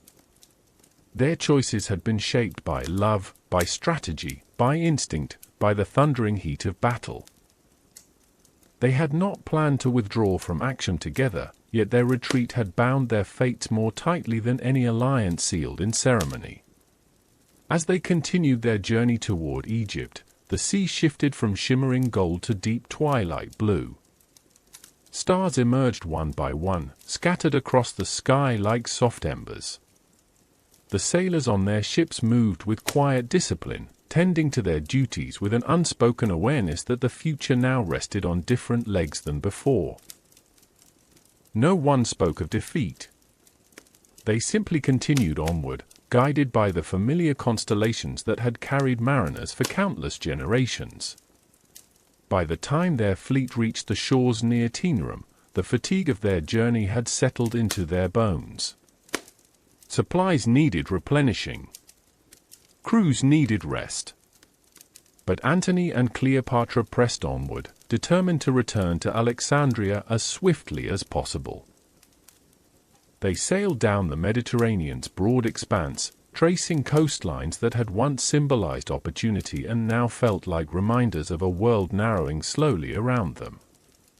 Along the way, messages reached them, some carried by merchants, others by loyal allies who had fled the battle. The reports were consistent. Octavian had seized the momentum. Agrippa had secured the seas. Many kingdoms and client states that had once supported Antony were beginning to shift their allegiance toward the rising power in Rome. The world they had counted on was rearranging itself with unsettling speed. Upon hearing these updates, Antony remained mostly silent. He walked the decks alone at night, letting the wind wash over him. He had lived through many campaigns, many triumphs, many reversals. But this moment felt different. Cleopatra watched him with a quiet, perceptive tenderness. She knew he was wrestling not only with military strategy but with deeper questions of identity and honor. To Rome, he had once been a hero. To Caesar, he had been a loyal second, a friend. Now, he felt the weight of their judgment, real or imagined, pressing against him like an invisible tide. Yet Antony did not succumb to despair. His spirit flickered with moments of resilience, moments when he spoke with renewed determination about restoring their position, gathering new forces, and confronting Octavian once more. Cleopatra nurtured these sparks of resolve, offering her counsel, her resources, and her unwavering presence. Their partnership had weathered storms before, though none as formidable as the one rising now. When Alexandria finally appeared along the horizon, its familiar skyline glowed with a warm, welcoming shimmer. The lighthouse of Pharos cast its steady beam over the water, guiding their ships into the harbor with gentle certainty. As they entered the city, Alexandrians gathered along the shores to greet them, their expressions a mixture of relief, concern, and devotion.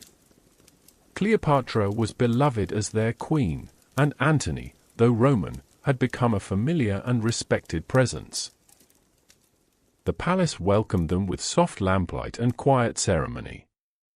Servants hurried to prepare rooms, bring food, and restore a sense of normalcy. The corridors, filled with the scent of incense and polished stone, seemed to embrace them. Yet beneath the beauty and comfort, a tremor of uncertainty pulsed faintly. Antony retreated to a private chamber where he removed his armor and set it aside with slow, deliberate movements. Cleopatra joined him shortly after. They spoke little at first. Words felt fragile, easily broken under the weight of what lay ahead. Eventually, Cleopatra placed a gentle hand upon his arm. She reminded him that Egypt was strong, that her people trusted her, and that she trusted him. She spoke of building again from the foundation they still possessed. Antony listened, absorbing the warmth of her voice. For the first time since Actium, his breathing eased, the tightness in his chest loosening just slightly. Outside, Alexandria settled into the soft rhythm of night. Palm trees swayed beneath the stars, and the distant hum of the city quieted until it became a gentle murmur. Here, wrapped in the warmth of Egypt, Antony and Cleopatra began again, not with the triumphant certainty they once carried, but with the quiet resolve of two souls bound by fate, standing together in the shifting sands of history. Part 15. The Last Days of Roman Favor. In the days that followed their return to Egypt, a gentle hush settled over Alexandria, as though the city itself wished to cushion Antony and Cleopatra from the world beyond its sun-washed shores. The streets still bustled with merchants and scholars, the harbor still gleamed with ships drifting lazily at anchor, yet an undercurrent of uncertainty wound its way through the warm air. News from Rome traveled slowly, but every message that arrived carried with it the faint chill of shifting loyalties and tightening danger. Inside the palace, life resumed its familiar rhythms, though each gesture felt touched by the weight of something unspoken. Antony spent long hours in council chambers reviewing reports from distant commanders and reorganizing the dwindling network of allies who remained loyal. Maps stretched across tables like fragile webs, their inked lines marking a world that was growing smaller around them. Cleopatra joined him often, her presence bringing a steadying calm to the room. Her voice, soft yet resolute, helped him navigate the delicate balance between strategy and hope. Antony's officers came to him with guarded expressions. Many understood the gravity of their position. The losses at Actium had not only weakened their fleet but had also dimmed the confidence of several eastern kingdoms. Some allies sent messages of continued support, but many others hesitated, uncertain of how Rome might respond if they stood openly with Antony. The loyalty he had once commanded with ease now faltered beneath the weight of Octavian's burgeoning power. Yet Antony did not abandon his resolve. He walked the halls of the palace with a quiet dignity, speaking to soldiers, consulting his generals, and reminding them of the victories they had shared. He said little of Actium unless asked directly. When he did speak of it, his tone remained calm, reflective, as if examining not a failure but a turning point that must be understood before anything else could be rebuilt. Cleopatra, sensing the quiet strain within him, took steps of her own. She stabilized Egypt's finances, strengthening trade routes along the Nile and securing grain supplies that would sustain the population should war return to their shores. She reassured her people through public appearances, moving through Alexandria with serene grace, speaking to families, blessing children, and reminding the city that she remained their guiding light. Her presence offered comfort, and the people adored her for it. Despite their efforts, messages from Rome continued to darken the horizon. Each letter spoke of Octavian's growing momentum. He had returned to Rome not as a man seeking reconciliation, but as a leader shaping destiny with quiet precision. He presented Antony's retreat from Actium as the act of a man controlled by foreign influence. He framed Cleopatra not as a queen but as a threat to the Republic. And he shaped his own image as the steady hand Rome desperately needed.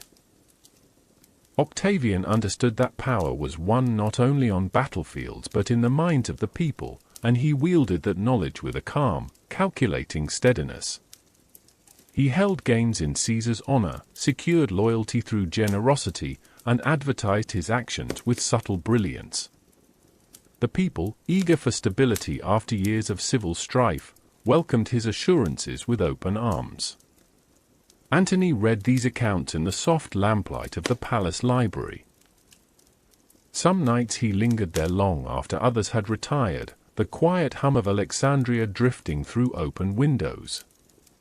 He would sit with one elbow resting upon the table, his brow furrowed in deep thought.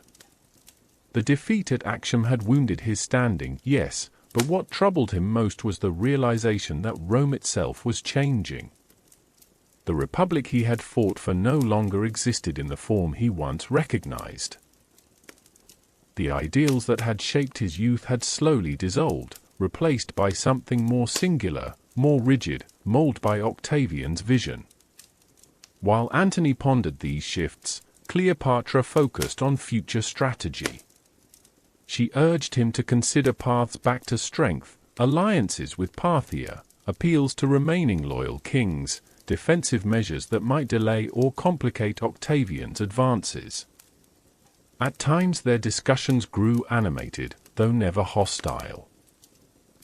They were two leaders trying to navigate a narrowing path, their choices bound not only by politics but by emotion, devotion, and shared history. Children played in the palace gardens unaware of the world's tensions. Cleopatra's own son, Caesarion, grew into his role as expected heir, receiving lessons from scholars in mathematics, astronomy, and philosophy. His laughter occasionally floated through the palace corridors like a bright thread of hope. Antony would pause to listen, allowing the sound to soften the heaviness in his spirit. Yet even within the palace's warm embrace, the signs of strain became increasingly difficult to ignore. Officers who once spoke confidently now lowered their voices. Advisors weighed their words carefully. Even the sea itself seemed unusually restless, its waves tapping gently but insistently along the harbor walls. As the months passed, Antony found himself turning inward more often. He walked alone along the palace's moonlit terraces, the night breeze carrying the faint scent of salt and jasmine. The stars reflected in the dark waters below, their soft shimmer reminding him of the countless campaigns he had survived, the battles he had won, the loyalty he had earned through years of service. And yet now, with Rome slipping away and Egypt standing as his final refuge, he felt the edges of those achievements blur. Cleopatra joined him on many of those evenings. They spoke quietly, sometimes of strategy, sometimes of memories, sometimes of their children. These conversations carried a tenderness unique to those who stand together at the uncertain edge of great change. Cleopatra reminded him of the loyalty she still saw in his men, the trust the Alexandrians placed in her rule, and the possibilities that still lay ahead. Her voice, soft and steady beneath the stars, eased the tension that had woven itself into his spirit. Despite the gathering shadows, life in Alexandria continued with a kind of luminous resilience. The city's scholars debated in shaded courtyards. Merchants filled the markets with spices and cloth. Musicians played late into the night, their melodies drifting through open windows in gentle waves. And every sunrise brought with it a warm golden light that touched the palace walls with hope, as if reminding all who lived there that even in the face of looming conflict, beauty still endured. It was within this delicate balance, between serenity and storm, between love and duty, between hope and inevitability, that Antony and Cleopatra lived out these final days of Roman favor. They strengthened what could be strengthened, repaired what could be repaired, and held close the fragile threads of loyalty that still shimmered in the uncertain light. Part 16. The net closes around Egypt. In the soft unfolding of time that followed those fragile months in Alexandria, the world beyond Egypt's borders continued to shift and tighten, like a net slowly drawing closed around a bright, quiet island.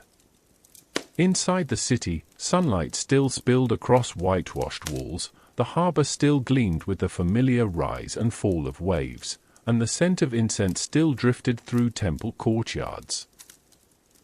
Yet if you listened carefully, beneath the warm hum of daily life, you could hear another rhythm beginning to form, distant at first, then nearer, the slow, steady approach of Octavian.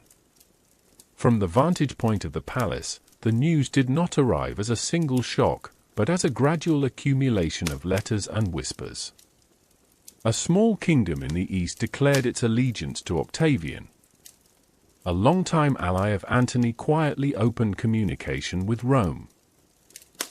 A border commander sent a cautious message, wondering whether he should still pledge his strength to Antony or seek terms with the man who now seemed destined to rule.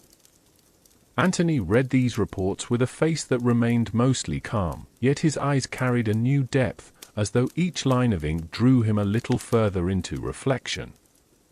I picture him seated at a broad wooden table, the light from a nearby window falling in a warm rectangle across the scroll before him. Outside, palm fronds sway gently in the breeze, casting soft shadows that ripple across the floor like water. He does not rage. He does not shout. He simply sits in silence, absorbing the subtle, quiet truth that the world is shifting in a direction he cannot easily pull back. Cleopatra, too, sees these changes with sharp clarity. Her mind has always stretched beyond Egypt's borders, sensing the invisible currents that bind kingdoms together. She recognizes that Octavian is not merely advancing militarily. He is shaping a story, telling Rome and its allies that he alone represents stability, continuity, and safety. In a world weary of civil war, that promise has a powerful allure. Still, Cleopatra does not yield to despair. She moves through the palace with the same poised grace, conferring with advisors, evaluating their remaining resources, and considering what paths, however narrow, might still be open. She strengthens coastal defenses. She ensures that grain stores remain full. She confirms that the treasury is in order. To those around her, she remains a still point in the midst of gathering uncertainty. In private, she and Antony are honest with one another. They speak in low voices in the quiet of their shared chambers, the soft glow of oil lamps illuminating the lines of their faces. They do not pretend that the situation is better than it is. They acknowledge the losses, the desertions, the growing inevitability of Octavian's advance. Yet they also remind each other of what remains: Egypt's resilience, Alexandria's loyalty, and the bond they have forged through years of shared hope and hardship. There are still moments of ordinary life woven through these days. Musicians continue to play in shaded courtyards. Children still chase one another through palace gardens, their laughter a bright thread of sound drifting through colonnades and archways. Scholars debate philosophy beneath painted ceilings. Priests light incense before ancient statues, their chants rising softly amid drifting smoke. Even as the world tightens, Alexandria persists in being itself, luminous, layered, full of quiet beauty. And yet, on certain days, the air feels heavier. Messengers arrive more frequently, their horses dusted with the long miles behind them. They bring word of Octavian's forces moving ever closer, crossing through Syria, then hugging the eastern Mediterranean, advancing step by measured step toward Egypt. Each report is like the tolling of a distant bell, soft at first, then clearer, then impossible to ignore. Antony tries one more time to rally his strength. He sends messages to remaining allies, reminding them of past loyalties and shared victories. Some respond with warm words, but few with tangible support. Many are waiting to see what will happen, unwilling to risk Octavian's disfavor. The world, long fractured by conflict, has grown cautious. It seeks the shelter of whichever power appears unshakable, and increasingly, that figure is Octavian. I imagine Antony walking along the palace terrace one evening, looking out over the harbor as the sun sinks into a haze of rose and amber. The ships below are fewer than they once were, their masts rising like quiet silhouettes against the water. He rests his hands on the stone railing, feeling its warmth gradually fade as the day cools. In the distance, he can hear the city's gentle nighttime sounds. Vendors packing up their stalls, laughter from taverns, the faint calling of boatmen across the water. Cleopatra joins him there. They stand side by side, saying nothing for a while. The sky deepens from gold to violet, and the first stars appear, small and bright above the horizon. In that calm, suspended moment, they exist simply as two people looking out over a beloved city, feeling the nearness of a future they cannot fully see, but can no longer avoid. When they speak, their words are not dramatic. They are thoughtful, measured, intimate. Cleopatra wonders aloud whether there may yet be a diplomatic path, some way to reach Octavian with terms that might preserve Egypt's independence and their children's future. Antony reflects on Octavian's nature, on the iron steadiness beneath his youthful calm, on his meticulous steps towards singular power. They both suspect that Octavian will not be satisfied with half measures or shared authority. Yet the idea of not trying at all feels worse than the fear of refusal.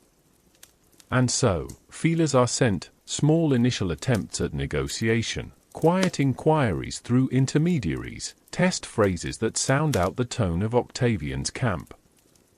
The answers that drift back are cool, controlled, and offer little hope.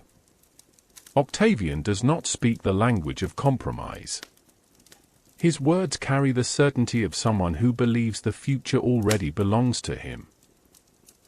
He is willing to accept Cleopatra's submission, perhaps, and the surrender of Egypt's fleet. As for Antony, his position is far less secure. Within the palace walls, Cleopatra turns her attention to another kind of preparation.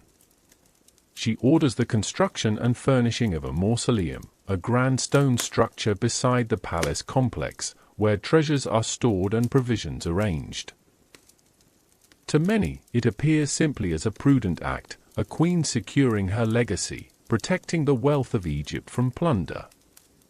But to Cleopatra, and to Antony, it becomes more than that. It is a place of last resort, a sanctuary of stone and silence should the world press too hard upon them.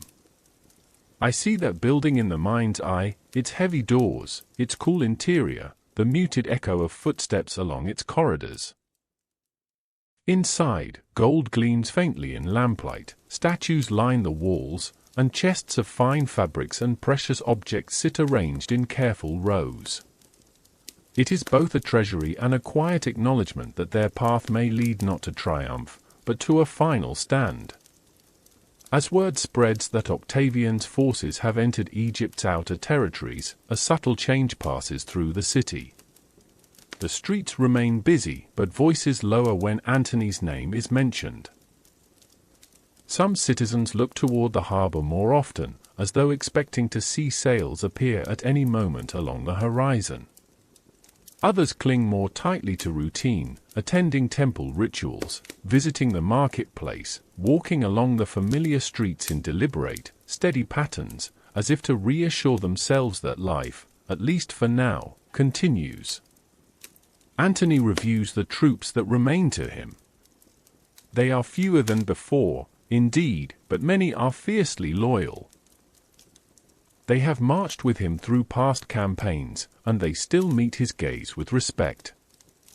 He walks along their ranks beneath the Egyptian sun, offering quiet words, acknowledging their courage, their endurance. They see the tiredness in his eyes, but also something else, a gentle, resolute acceptance that does not quite surrender, yet no longer denies what is coming. Cleopatra, watching him, understands that they now stand within the narrowing circle of history's final approach. There will be no long campaigns scattered across distant provinces. No far-flung maneuvers. The story is drawing inward, homeward, toward Alexandria itself. And so she pours her remaining strength into making these last days as intentional and as humane as possible. She ensures food is distributed fairly. She addresses her people where she can, her voice calm, her presence steady. She sees to her children's safety, even as she prepares them, in gentle ways, for the possibility of great change. The net, woven over years of shifting alliances and patient ambition, has almost closed. Yet within that tightening space, there remains a remarkable quiet, the quiet of two people who have chosen to face the end of a world together, not in panic, but in companionship. The tides turn, the armies move, the stories harden into shapes that others will later repeat. But here, in these final, narrowing days before Octavian reaches the city, Antony and Cleopatra continue to walk through sunlit halls and lamplit gardens, still speaking softly, still choosing to stand side by side as the future approaches, step by steady step. Part 17. The Fall of Alexandria. In the warm hush of an Alexandrian dawn, the city stirred beneath a sky brushed in pale gold. It was a morning that looked like any other, soft with the distant cries of street vendors and the rhythmic lapping of the sea against the harbor walls. Yet within that familiar calm, an almost imperceptible tremor passed from one citizen to the next. Messengers had arrived in the night. Scouts had returned. And though no trumpets had sounded, no sails yet darkened the horizon, the people sensed the truth settling over them like a faint shadow. Octavian had come to Egypt. Inside the palace, Cleopatra moved through the corridors with her usual grace, though each step carried a weight the marble beneath her feet did not conceal. Lamps still flickered with their gentle amber glow, perfuming the air with traces of myrrh and sweet oil. Servants bowed as she passed, their expressions respectful but strained. Rumors had drifted in through the night air like fine dust, impossible to brush away. Octavian's forces were near. Very near. Perhaps only days from reaching the city walls. Cleopatra entered a chamber where her advisors had gathered, their faces lined with exhaustion and worry. Reports spread across the table before them revealed the same truth from every direction. Resistance had faltered in the countryside, Egyptian forces were retreating or surrendering, and Octavian had secured key roads leading toward Alexandria.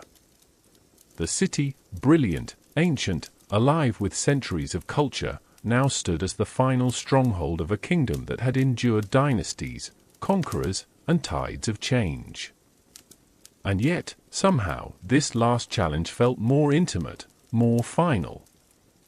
Antony, meanwhile, spent the morning among his troops. Though greatly diminished, the soldiers who remained loyal greeted him with quiet respect, nodding as he strode through their ranks. Their armor bore dents from earlier clashes. Their tunics carried the dust of long marches. They were tired, but their loyalty had not frayed. Antony paused often, laying a steady hand on a shoulder, speaking a few low words of gratitude. The men responded with small smiles, with the soft straightening of posture that came from feeling seen, even in such precarious hours. War had changed Antony many times in his life, shaped him into a man who understood both triumph and loss. But this was different. This was not a campaign in a distant land. Not a chance to reclaim honor with decisive battle. This was the slow dissolution of a world built with his own hands, now slipping away through no single fault but a long chain of shifting loyalties and fateful moments. Yet even now, there was no bitterness in him. Only a weary acceptance, and a quiet resolve to protect those he still could. By midday, the palace walls felt heavier with expectation. Strategists gathered once again, their discussions turning from military hope to practical necessity. It became clear that Antony's remaining forces could not withstand a prolonged siege. Supplies were limited. Morale was fragile. And Octavian's legions, disciplined and fresh from victory, were closing in with measured precision. Still, Antony insisted on facing what remained with dignity. He spoke of meeting Octavian's forces beyond the eastern gate, sparing Alexandria the violence of combat within its walls. Cleopatra listened silently as he spoke, her eyes soft yet steady. She admired his courage, had always admired it, but she also saw the danger it carried. Antony was determined to fight because fighting had been his language for decades. But this battle, she sensed, was not meant to be won on the field. Later that afternoon, the palace quieted. The bustle of advisors faded.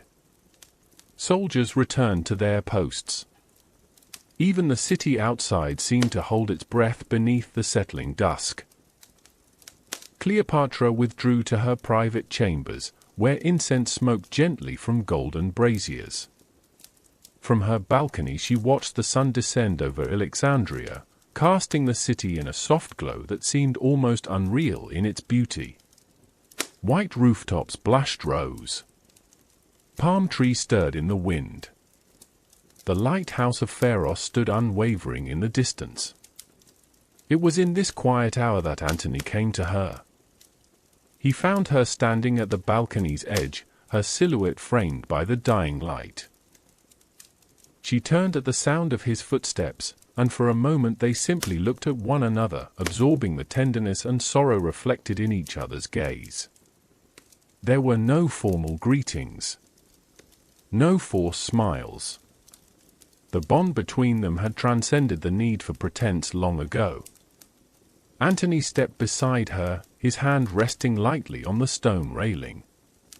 Below them, the garden stirred with soft rustling sounds as night birds settled among the branches. "We can still meet them outside the city," Antony murmured after a long pause.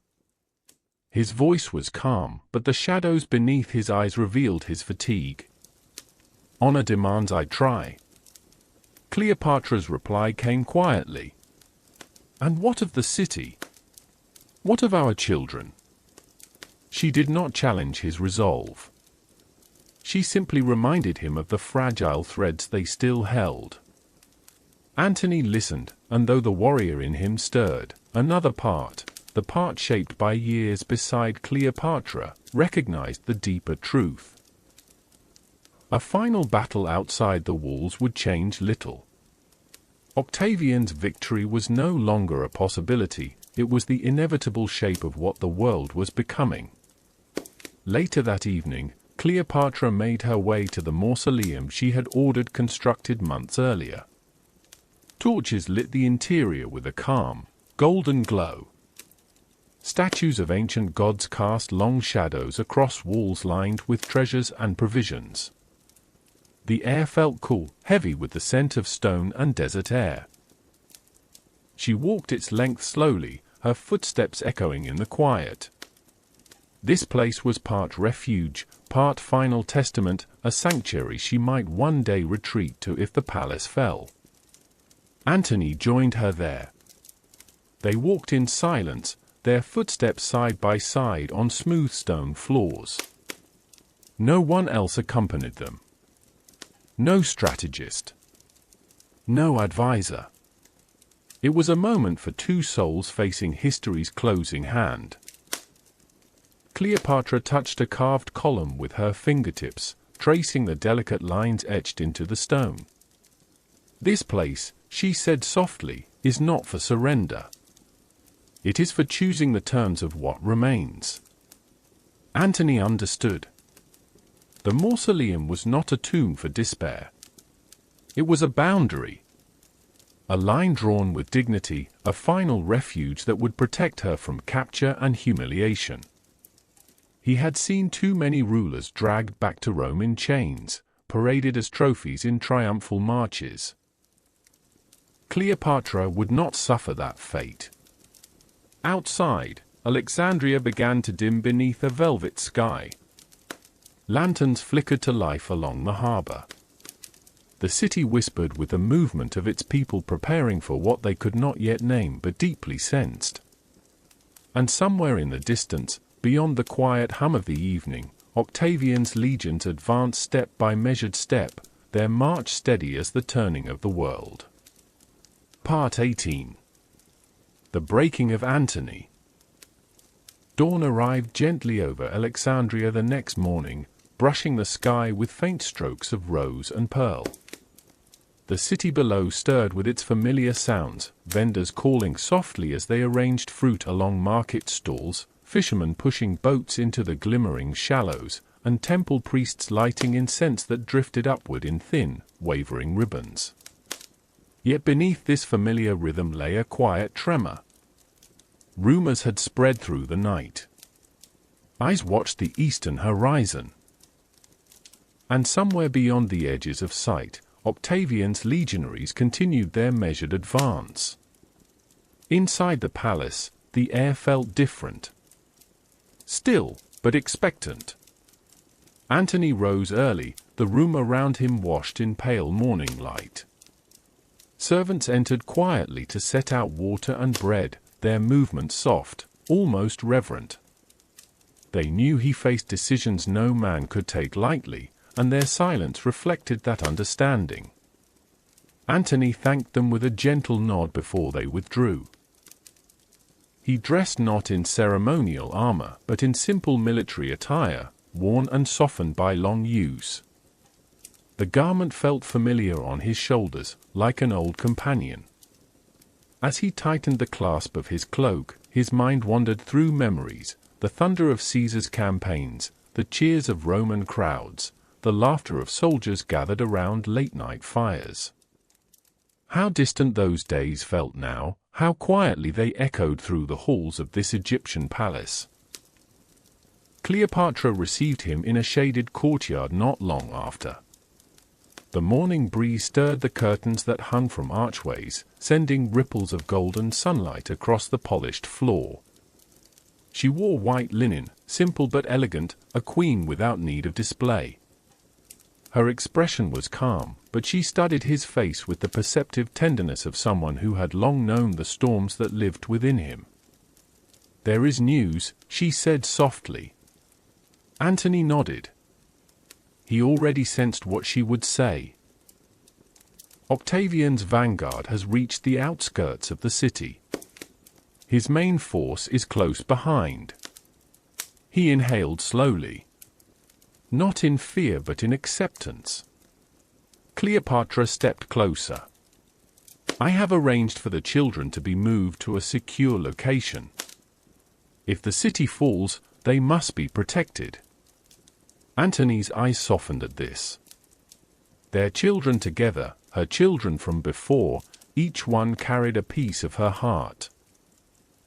He admired the steadiness with which she planned for their survival even as the walls of their lives narrowed. "I will not allow harm to come to you," he murmured. She placed a hand over his. "And I will not allow Rome to parade you as a trophy." Her voice held both iron and sorrow. "We will meet what comes with dignity." For a long moment they stood in silence, the quiet hum of the courtyard wrapped gently around them. Then a messenger approached. Pale, breathless, dust clinging to his sandals. "Lord Antony," he said, bowing. "A report from the eastern gate. The Roman commander Gallus has entered the suburbs. Our forces there request guidance." Antony thanked him and dismissed him before turning to Cleopatra.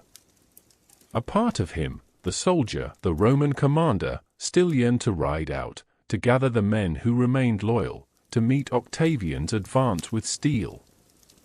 But another part understood that such an act would not save Alexandria. Nor would it save Cleopatra. Still, he went. He walked through the palace halls to the stables, where his horse awaited.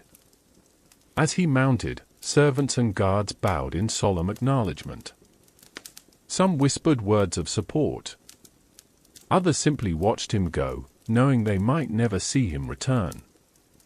Antony rode through the city streets, passing merchants sweeping dust from their doorways and children clutching their mothers' robes. The people did not flee. They did not wail. They looked upon him with quiet, heavy eyes, eyes that knew he had fought to protect them, eyes that understood the weight he carried. At the eastern gate, Antony dismounted and surveyed the landscape. Far in the distance, he could see the glint of Roman armor beneath the rising sun.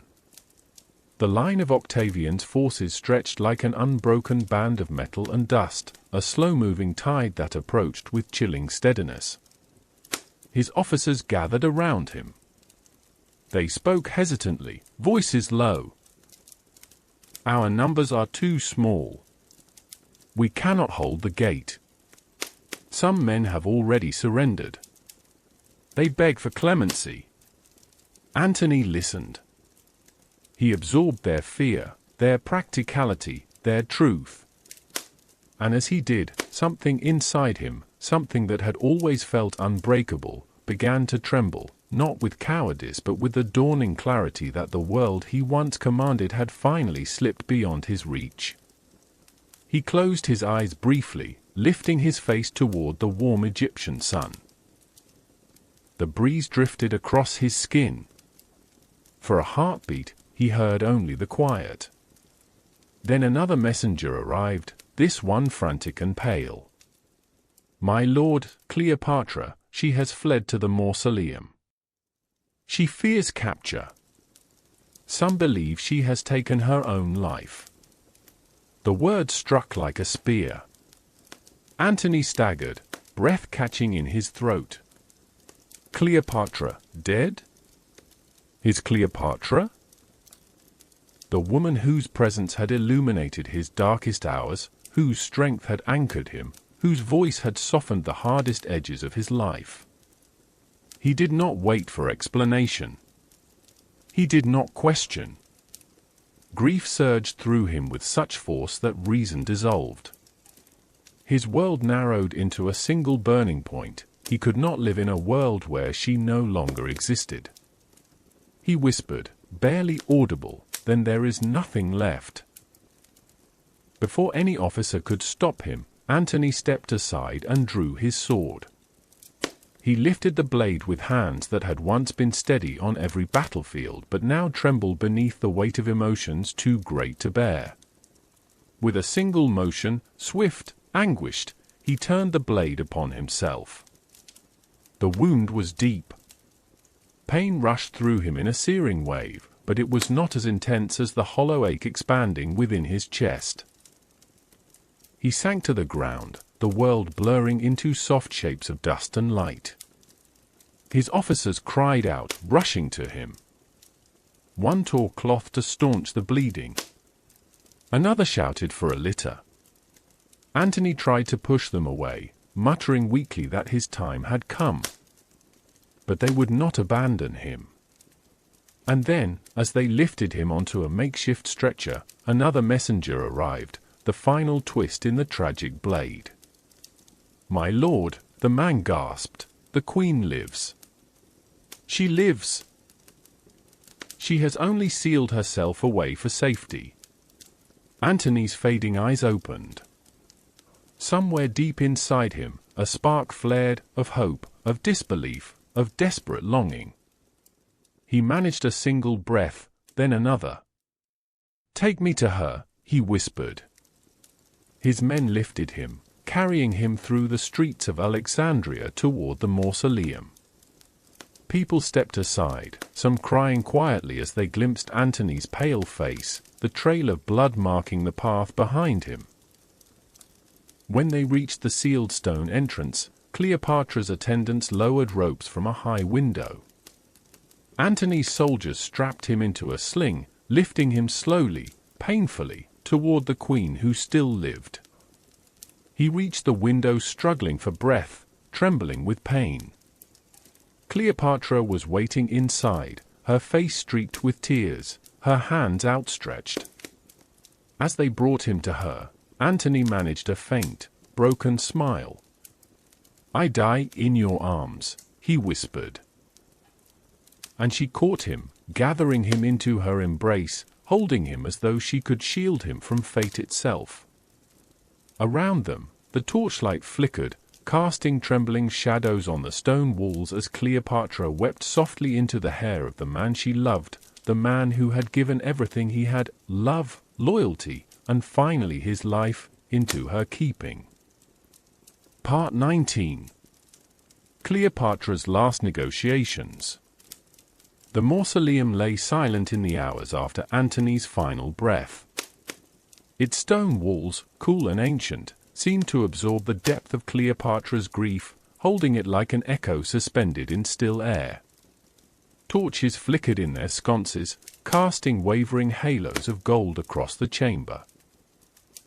At the center of that sphere of trembling light, Cleopatra knelt beside Antony's body, her hands resting gently upon his chest, her tears gathering but never falling loudly, only drifting down like soft droplets of dew upon stone. The palace beyond the mausoleum stirred, unsure of its future. Antony's remaining officers, loyal though shaken, whispered to one another about what must come next. Servants moved with muted urgency through the corridors, aware that Octavian's forces would arrive at the palace gates within hours. Alexandria itself seemed to breathe unevenly, as though the entire city understood that the moment it had feared was drawing near. Inside the mausoleum, Cleopatra remained still for a long time. Her attendants stood nearby, their faces lined with sorrow but also with the heavy knowledge that the queen had little time left to grieve. She was no longer simply a mourning lover, She was the last sovereign of a dynasty spanning nearly 3 centuries. Egypt, its memory, its dignity, its future, rested now upon the fragile line between the choices she made next and the choices Octavian would force upon her. At last, Cleopatra rose. Her fingers lingered briefly along the curve of Antony's arm, tracing the familiar path her hand had followed countless nights in softer moments. She allowed herself one final, quiet breath beside him. Then she stepped away, her posture straightening, her expression shifting from raw grief into something calmer, something steadier, a queen's face settling gently back into place. "Prepare my meeting robes," she said softly. Her voice did not waver. The attendants obeyed immediately, laying out a garment of muted white linen, simple and elegant. Cleopatra dressed carefully, her movement slow, deliberate, ceremonial. She adorned herself with no jewels save for a narrow diadem, the symbol of her lineage. She chose no bright colors, no gold or lapis, nothing that glittered. She wished Octavian to see neither spectacle nor humiliation. She wished him to see Egypt itself, distilled to its essence. When she stepped outside the mausoleum, the morning sun had risen further over Alexandria. The city's domes glowed with warm light, though a faint haze, dust stirred by marching soldiers, blurred their outlines. Roman standards could be seen now from the palace terraces. Their presence, once a distant fear, had become a concrete shape etched upon the horizon. Octavian did not storm the palace gates. He entered Alexandria with the calm precision of a man who believed the world had already shifted irrevocably in his favor. His legions marched in disciplined silence, their spears glinting in the sun. But he did not order chaos. There was no burning, no looting. He wanted the city intact. And he wanted its queen. Cleopatra's messengers approached his camp before noon, requesting terms. Octavian agreed to meet. The meeting took place in a private audience hall within the palace complex, one that had once been filled with laughter, music, and diplomatic pageantry. Now it held only 2 chairs, arranged beneath cool shade, and a table set with water and fruit untouched by either party. Cleopatra entered first, escorted by 2 trusted attendants. She moved with regal stillness, her exhaustion hidden beneath layers of resolve. Octavian arrived shortly after, flanked only by a few officers. He paused upon seeing her, not in hesitation but in measured observation. Cleopatra noticed him studying her, his expression unreadable, his posture straight and nearly motionless. He looked young, yet there was an aged sharpness in his eyes, a quiet calculation that had grown like iron within him long before this day. "Queen Cleopatra," he said with a respectful incline of his head. "Imperator," she replied, bowing slightly in return. For a moment, the chamber fell silent. 2 worlds regarded each other, one a queen fighting to preserve dignity at the edge of ruin, the other a rising sovereign shaping the world into his image. Cleopatra spoke first. "I ask," she said with measured smoothness, "that Egypt remain a kingdom. Under your influence, yes, but not dismantled. My children should be allowed to live, unthreatened, and to inherit lands appropriate to their lineage." Octavian listened without interrupting. His gaze remained steady, revealing nothing. Cleopatra continued. "I will present myself before the people of Rome in whatever manner you deem necessary. I will offer tribute, support, and recognition of your authority. But I ask that my children's lives be guaranteed, and that Egypt's treasures not be plundered as spoils." There was a subtle tremor beneath her final words, not of fear, but of the deep maternal instinct that shaped her every decision. Octavian remained silent for several breaths. Then he responded. "You must understand," he said quietly, "that Rome must see justice served." Cleopatra held his gaze. Justice can take many forms. He considered this. "And the Queen's own fate, what do you ask for yourself?" She answered without hesitation. "Only dignity." Octavian's expression shifted by an almost imperceptible degree. Perhaps sympathy. Perhaps calculation. Perhaps both. They spoke for a long time. Cleopatra attempted diplomacy with all the skill she possessed. She appealed to Octavian's sense of order, to the image he hoped to project to Rome, to the benefits of stability rather than spectacle. But as their conversation unfolded, she sensed a deeper truth within him. He respected her intelligence. He admired her composure. But he was unmoved. His vision for Rome had no place for rival heirs, no room for monarchs whose survival might seed future rebellion, no tolerance for symbols that might inspire loyalty outside his reach. He did not raise his voice. He did not threaten. But every answer he gave felt like a door closing gently, quietly, one after another. Cleopatra realized, with a calm that stunned even her, that Octavian did not intend for Egypt to remain sovereign. He did not intend for her children to inherit anything more than safety, if even that. And he fully intended to parade her in his triumph, not as a queen, but as proof that he had conquered the last independent power that once rivaled Rome. When the meeting ended, Cleopatra bowed again. Her movements remained fluid and queenly, but inside, something had shifted, something that told her the decisions ahead would not be shaped by negotiation. Not far away, in another hall of the palace, Caesarion practiced writing Greek poetry under the supervision of his tutor, unaware that the world he had been raised to inherit had already slipped from his grasp. Cleopatra walked back to the mausoleum. Her attendants followed in silence. As she crossed the threshold of the stone chamber, the cool air enveloped her once more. Antony lay where she had left him, his features softened in the dim torchlight.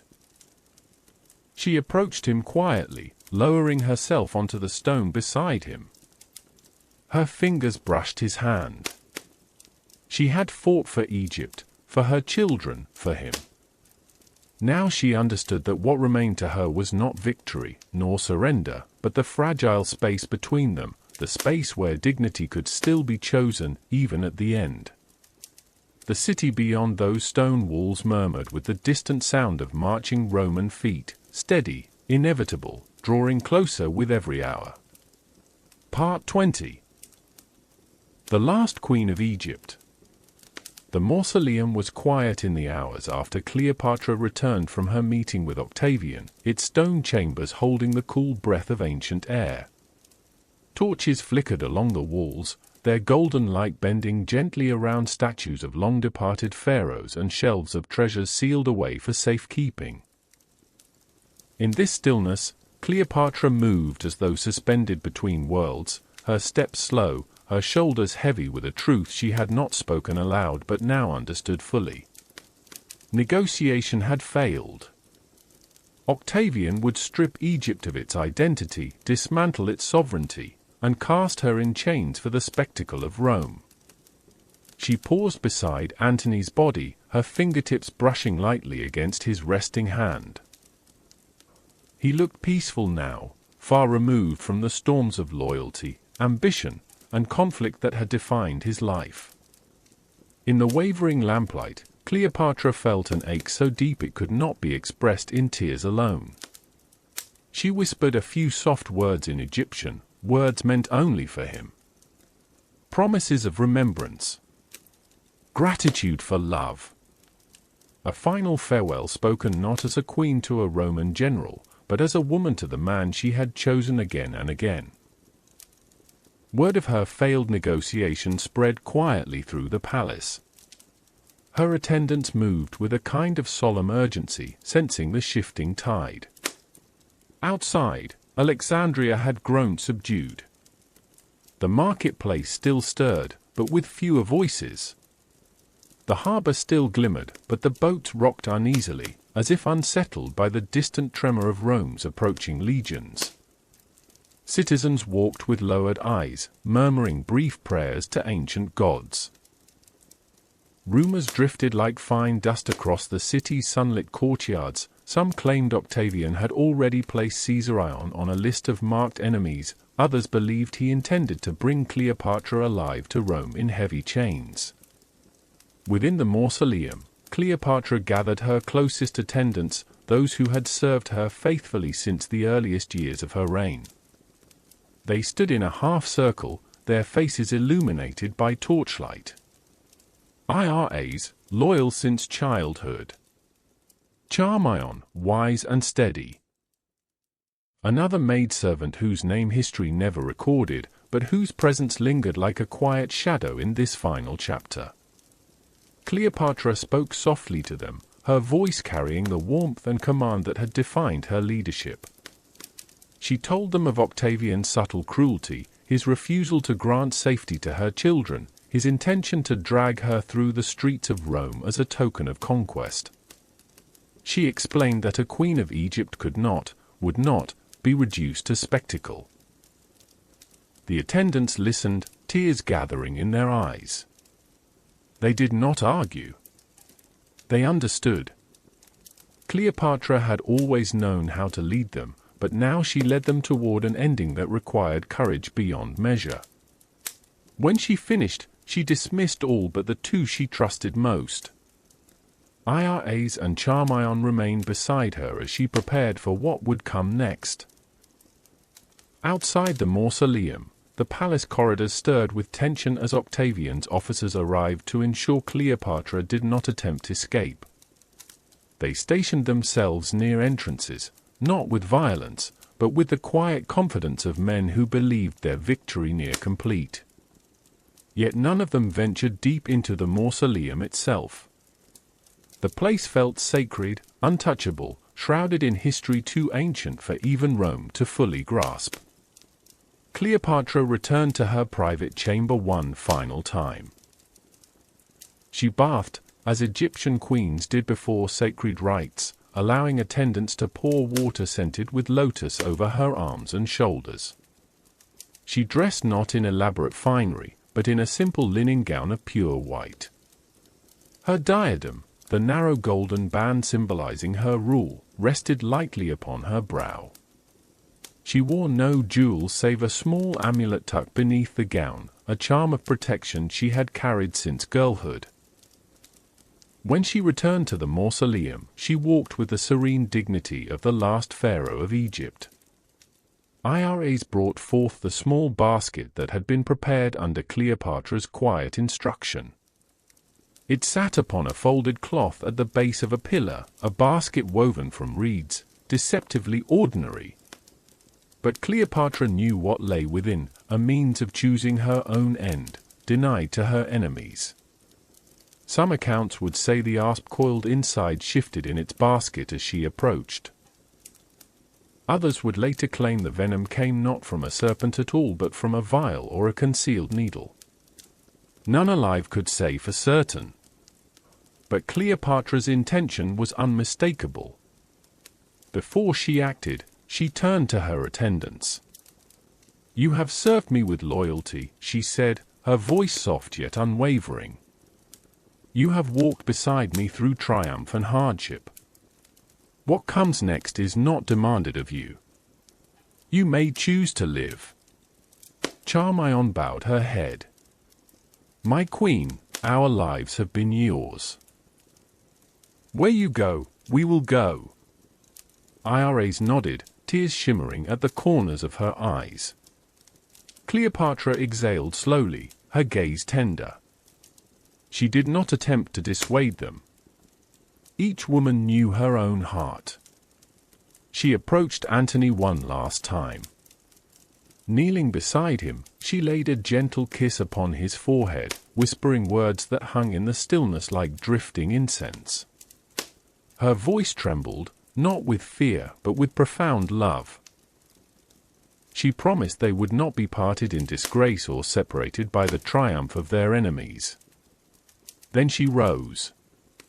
The act itself unfolded quietly, with no witnesses beyond her two faithful attendants. Cleopatra reached for the basket with steady hands. She drew aside the woven lid, her expression calm, contemplative, and deeply human. The method mattered little, what mattered was the choice.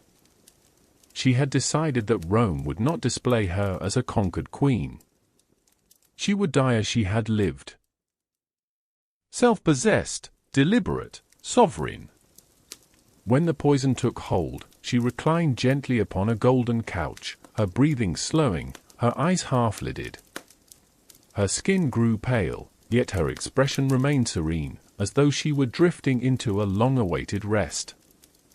IRAs collapsed beside her not long after, and Charmion, summoning the last of her strength, adjusted Cleopatra's diadem with trembling fingers, whispering, "Was this well done, my lady?" to no one but the silent heir. Cleopatra did not answer. She had already slipped beyond the reach of grief or fear. Outside the mausoleum, Octavian's officers arrived moments too late. They forced open the door and halted in stunned silence at the sight, Cleopatra lying peaceful upon her couch, draped in white, Antony beside her in stillness, their attendants fallen nearby. The last queen of Egypt had denied Rome the spectacle it desired, choosing instead a death that echoed the solemn majesty of her reign. Word spread quickly through Alexandria. Some citizens wept openly, others retreated into their homes to pray. The lighthouse glimmered that night over waters quiet as glass, its beams sweeping slowly across a kingdom that had reached its end not in flames, but in silence. And somewhere within the great silence that followed, Cleopatra's story, the story of her brilliance, her love, her courage, began its long journey into memory. Outro. A gentle closing over distant shores. As the quiet of our long journey settles around us, let us rest for a moment in the soft glow of reflection. We have drifted together through ancient halls and sunlit harbors, through the warmth of Alexandria and the cold ambition of Rome. We have watched the rise and fall of two souls whose lives shaped the turning of an age.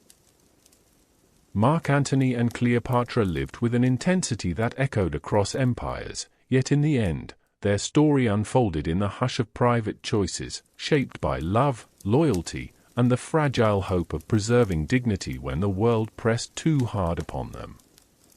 Now, as we close our eyes to the last images of their lives, imagine the Mediterranean at dusk. The water darkens into shades of violet and deep blue, a calm sheet stretching toward an endless horizon.